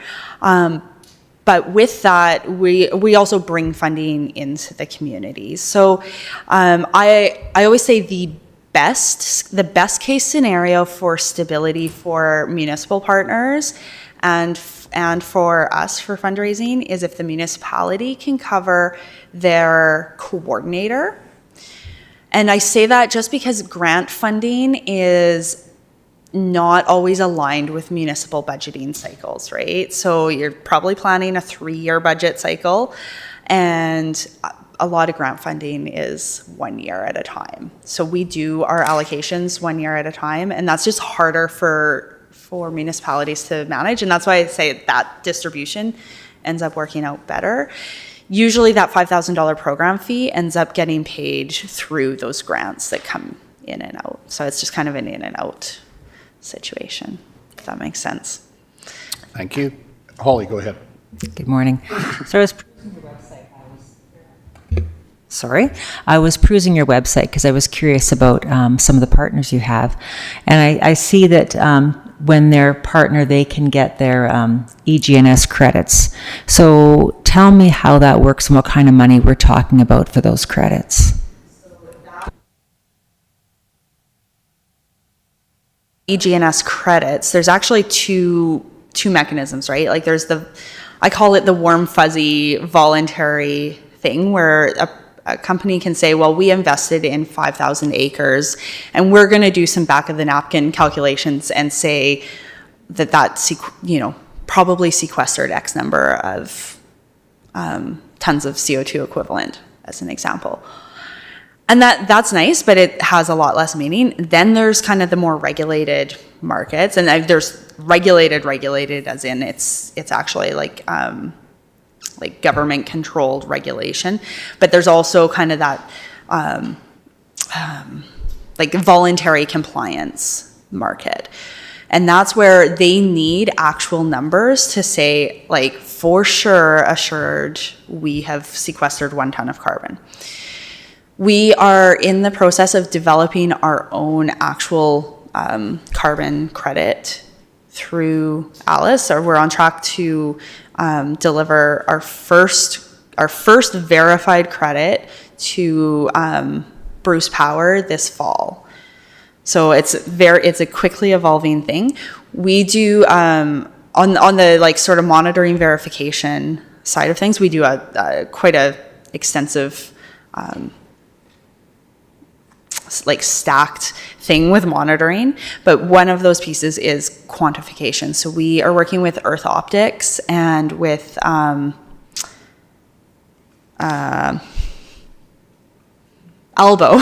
Climate, sorry, their name escaped me for a second, to do carbon quantification work right now as we speak. Like the rover is out in the field right now, so we do that every year. Go ahead, Holly. So I take that to mean the EGNS credits are going to be increasing in value as you go forward? Is that, or they've been quite a bit of value to them to this point? So we think that they will increase. I mean, the gamblers love the carbon market and the ecosystem service market, because there's people that will say that it's going to get to be thousands of dollars, and then there's people that say it's going to tank and be worth nothing and stuff like that. And that's kind of the problem with the carbon market right now, to be honest, is there's people who are buying their farmers' carbon for really cheap, and they're putting 100-year covenants on the farmers' land. Like, some of the agreements I've read have been pretty scary. And so then the farmers, like, yeah, they're getting some value out of it, but if that carbon market increases, they won't see that benefit. So the way that ALUS has structured it is we do these 5-year agreements. So at the end of that 5 years, if the carbon market has increased and now that credit is actually worth $1,000 or something, great. Then we can sell that credit at $1,000 and that farmer gets the $1,000. You know what I'm saying? Right now, there is no real marketplace for ecosystem services other than what we've created. So we are mostly paying people for their management and maintenance of their ecosystem services. Carbon's really the only one that's like that far developed, if that makes sense. And it's not trading very high right now. Any other questions? Seeing none, I have a couple, but you're welcome to join us for lunch if you have time to stay. Sure. It'll be 15 minutes maybe before we're done. We'll carry on with our agenda. If you're free to join us, you're most welcome to join us. Sure. just after 12, I expect, so. Yeah, thank you for that invitation. Thank you very much for your presentation this morning. It's an interesting consideration, and I'm sure one that we will give more consideration to as a result of your presentation. So thank you. Thank you.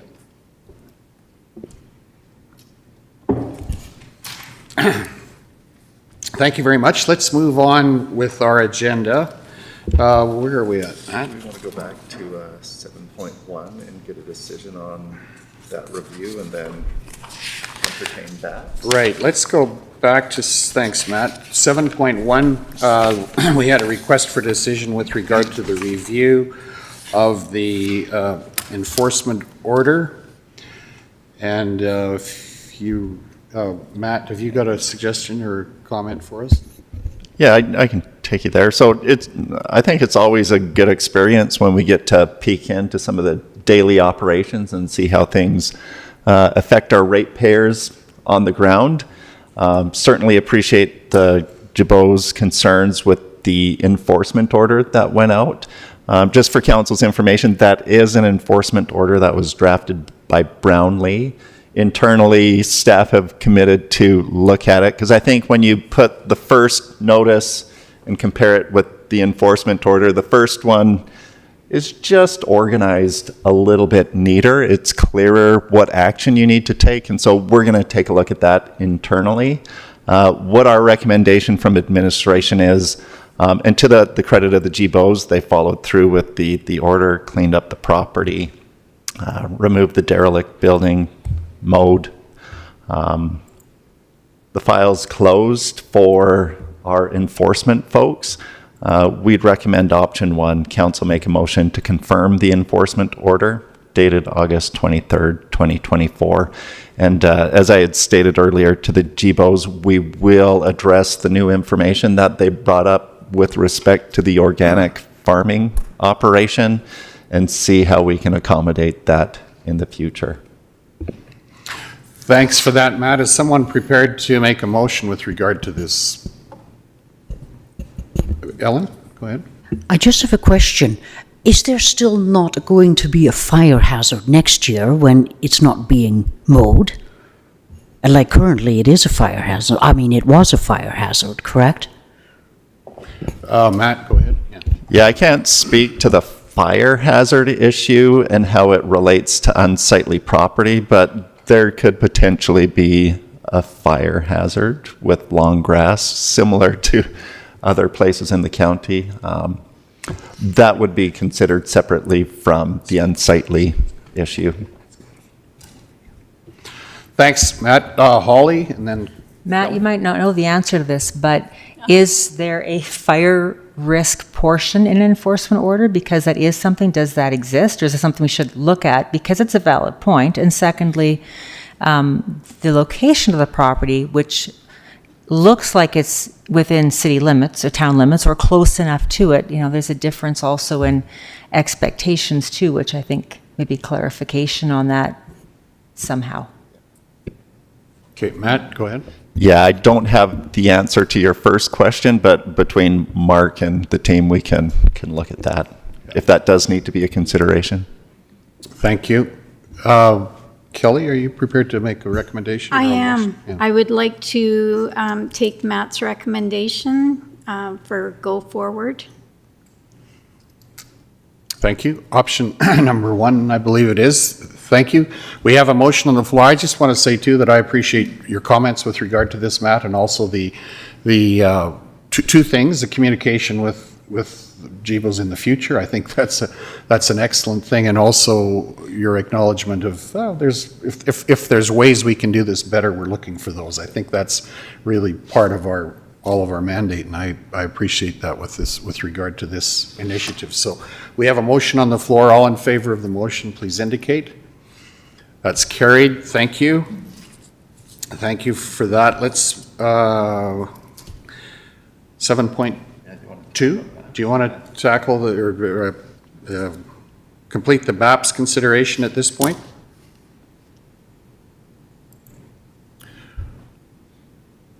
Matt, go ahead, please. And I'll maybe pick up for those members of council who weren't at joint services where there was a discussion about BAPS within the region. I'm kind of the view that BAPS as a board proper should probably be looking at the structure of the agreements they have in place, and where they're charging $25 a night for 7 nights, maybe they need to look at those numbers. If they're hanging on to these animals for months, maybe there's some give within each of the municipal agreements to bump that contribution up. But what was shared at joint services is the organization is pretty much in dire straits, looking for some emergency funding to be able to meet their obligations. And Greg, Kelly, Arno, you can correct me if I'm wrong, but I think it was to the tune of around $7,000 that they're looking for in emergency funding. The City of Brooks is a big contributor to BAPS. They have provided, I think it was $5,000 in emergency funding, and they also allocate and pay $10,000 a year as a capital contribution towards BAPS. So just some background information for council when you're considering what, if anything, you'll move for emergency funding for BAPS. Okay, thank you. Kelly, go ahead. And if I could further add, we've heard from administration that they do not want to get into the dog and cat business, and that we would be forced to do if we don't support BAPS. Now, financially, I'm prepared to make a motion, but also maybe we need to send somebody to the board for structure and for support at the board level. That's another thing that it sounds like they may need support with. But in the meantime, I am prepared, or I would like to make a motion that we support at the requested level of $7,000 to get them back operating till the end of the year. And that gives them approximately 3 months to get back on stream and look at some of their processes. Okay, thank you. You're suggesting a one-time contribution, correct? At this point. Yeah, thanks. Greg, you have a comment? Yeah, I agree with that, Kelly, and I agree with the motion. My big question was what was the response to people from the county, especially the agricultural side, farmers and ranchers and acreage owners?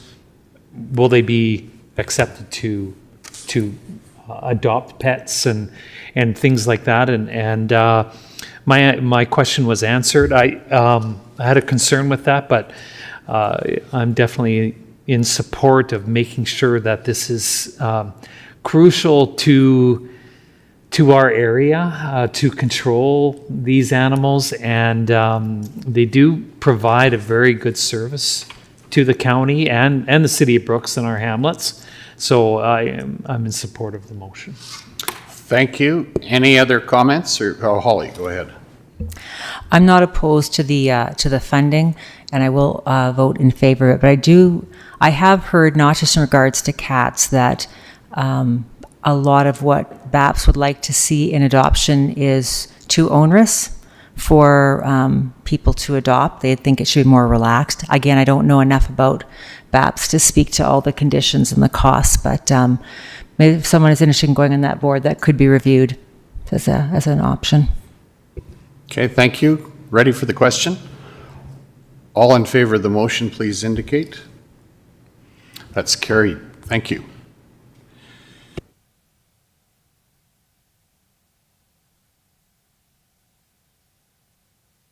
(9.1) Alberta Community Partnership Grant Application for Regional Emergency Management Plan.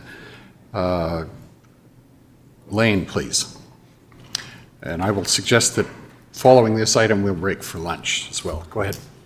So just the background information on this, the county and the other 3 smaller urban municipalities have entered into a regional partnership for overseeing emergency services and disaster services throughout the county. In 2022, there was a ACP grant that was applied for, it was approved for the completion of an emergency management plan. And what we're wanting to do now, that plan is nearing completion, wanting to apply for a second grant to assist with full implementation and the training that's going to be a priority coming out of that plan. The town of Bassano has agreed to be the lead municipality if the other three partners in that partnership support moving ahead with this. So we're asking council to approve a motion appointing the town of Bassano to take the lead on a phase 2 application. Okay, thank you. Are there any questions or comments with regard to that? Kelly, go ahead. Have we seen the outcome of phase 1 or any product of that? The phase 1 portion of it is underway right now. We anticipate having a draft ready here in October for review. So it is going to be by the end of the year that we'll have an approved document. Go ahead. So am I daft, or should we not see that product so that we know that we're on track with what we're suggesting for training? Well, what am I missing? And that's a valid question. Ideally, that would be preferred. I know that there's some timelines that they're wanting to hit, so that there's an opportunity to apply for the next round of funding, and that's the biggest issue right now. Okay, thank you, Lynette, and then Holly, please. Didn't we have a representative helping out with that they would know what's in the document and whatnot? Go, Matt, please. Yeah, yes, we do have a representative on it. We don't have the final product. I think what's at issue today in terms of moving the entire project forward, there's going to be anticipated information in this first round, and you want to keep the ship moving. To get in line for the grant application process, earlier is better to be considered, and that's really why it's, ideally you'd like to see exactly what and then move on.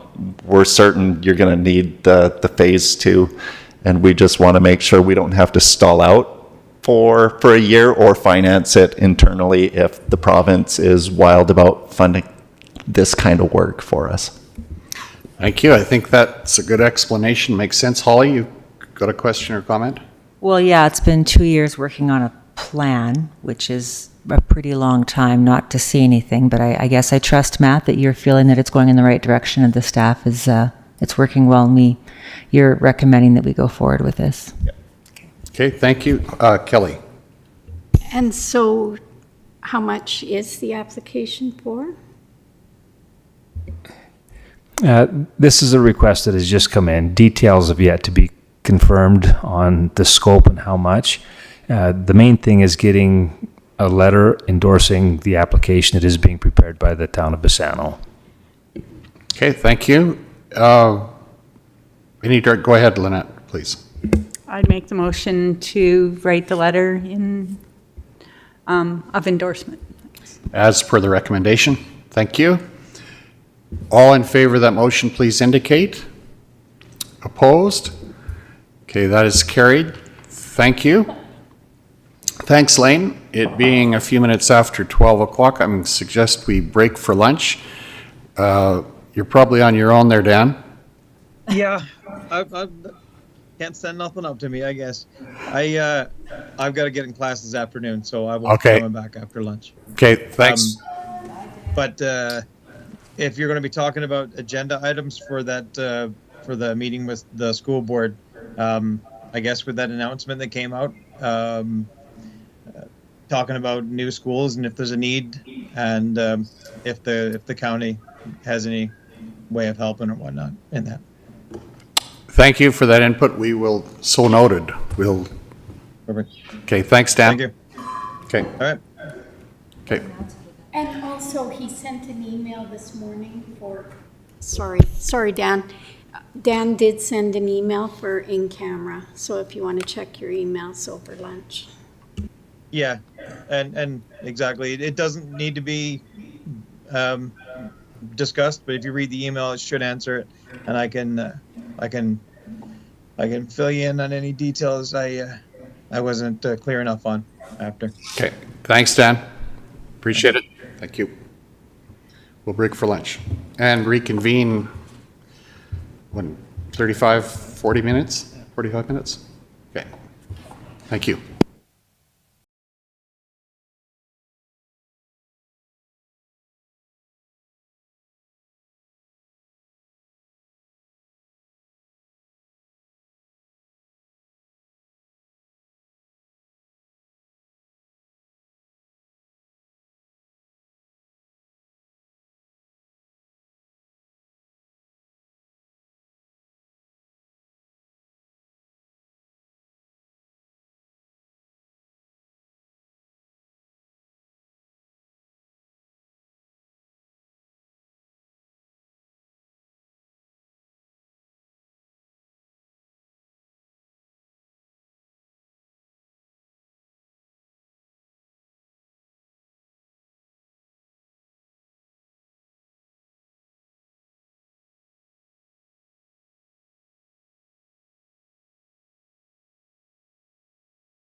missing on the ends, feels like we're missing, you know, it just feels weird. Ready to go?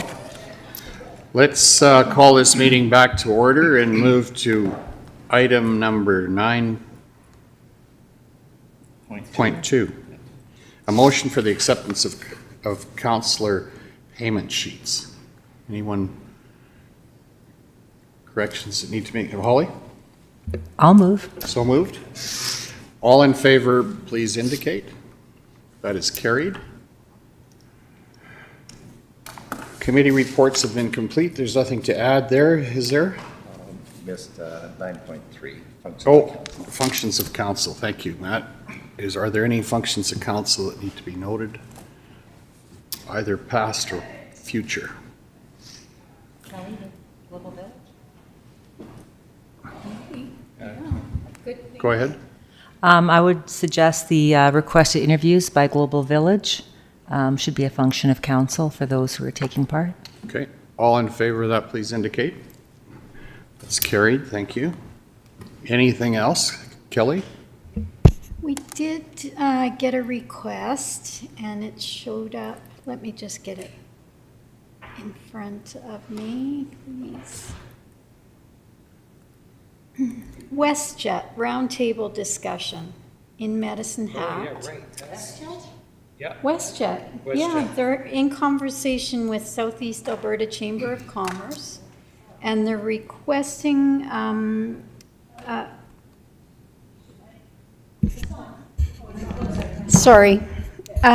they're requesting attendance at a meeting. Just a reminder, 2:30 p.m. for elected representatives. Trying to find a date. When did this email come out, Kelly? That was supposed to be joint services, right? The joint services?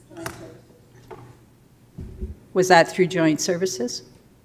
I don't know. It could have been. It's in my trash file, so I haven't. No, I didn't trash it. That's where it came into. So it's on October the 2nd. Please register here. And it's at 2:30 p.m. in the afternoon. What day? October 2nd. Day of the week is Wednesday. I'm just wondering if that's something that I'm not suggesting that we have to be there, but well, I think the idea is looking at servicing, flying into Medicine Hat. WestJet seems to be branching out into smaller cities, Lethbridge included. And so... They used to fly. They used to? Yeah. Okay. And so now they're re-looking at that maybe. It's a closed session for elected officials on October 2nd. When did that come to you? If you look at your email. Tuesday. It was Tuesday of this week. It's in my junk file. And it's from Southeast Alberta Chamber. Oh. I did not receive it, so I'm not special enough, Kelly. Is it something that we would be interested in knowing more about, or is it we'll just wait and see how it unfolds? We could sure send a couple of people, and I would maybe suggest sending someone from the east part of the county, just because I expect most of us, in terms of airline service, if you're west of Brooks, you tend to go to Calgary. But it doesn't. I would think we should have, if there's interest in attending, I think I'd support that. A couple of people maybe. Who would like to go? Okay.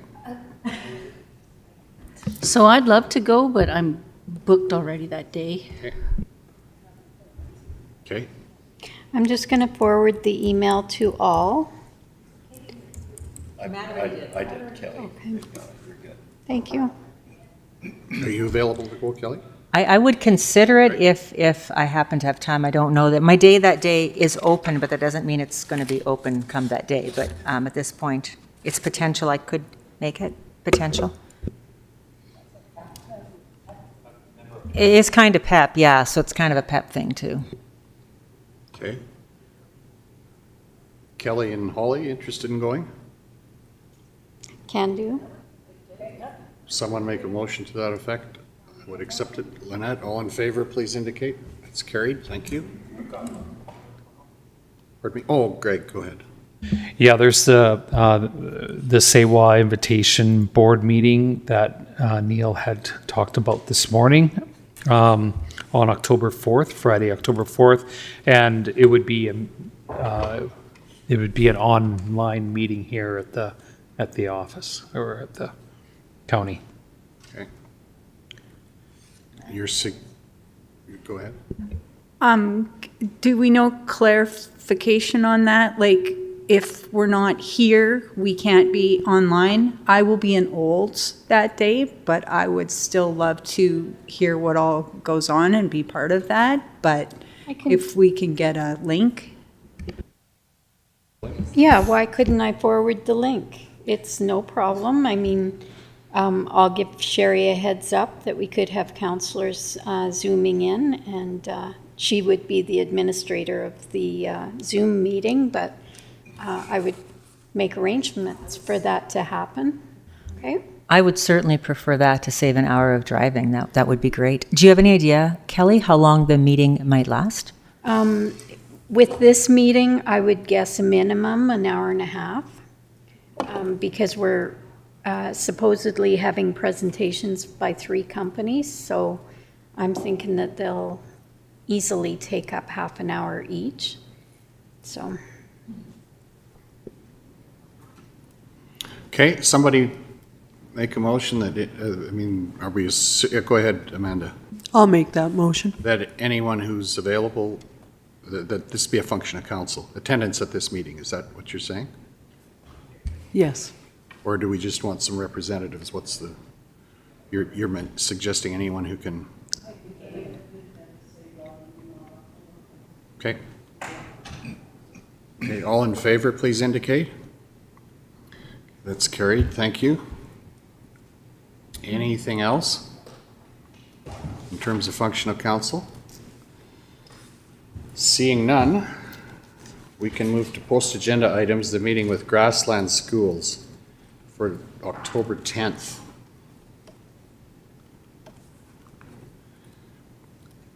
That is at what time, that meeting? 5 o'clock? 5 to 8. Okay. Okay, I will not be able to be at that meeting. I didn't have it written in my calendar and have accepted a function, well, the top 7 over 70, I bought tickets to go to Medicine Hat at 5:30 that evening, so that's where I'm going to be. Not realizing that it was a conflict. So. Go ahead, Kelly. The one thing that I'd like to start off with that night is a congratulations on their 30th anniversary. And maybe this event is being hosted where? Remind me. The old county building. The old county building. So I wonder if we couldn't, I mean, we can't do anything decor-wise, but maybe we could have some sparkling apple juice or something dramatic. Kind of an effect celebrating, because it did come from here for them to be a standalone organization 30 years ago, so it's kind of fitting. Mm-hmm. Okay.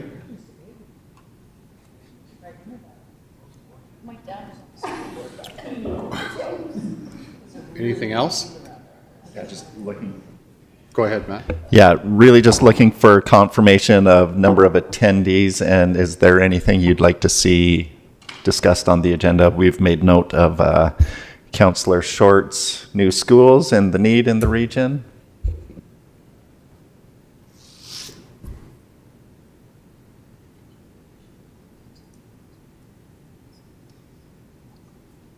Seeing nothing, we can move on. Oh, Holly, go ahead. Perhaps a discussion just about, what they're doing with the rural schools, trying to bring more students out, just a discussion around that. Just like to hear their perspective on it, just kind of a discussion about it. No, not an issue, just a discussion. Supporting rural schools. Okay. Other things can emerge between now and the next few days too, prior to that being the agenda confirmed, so, yeah. Okay.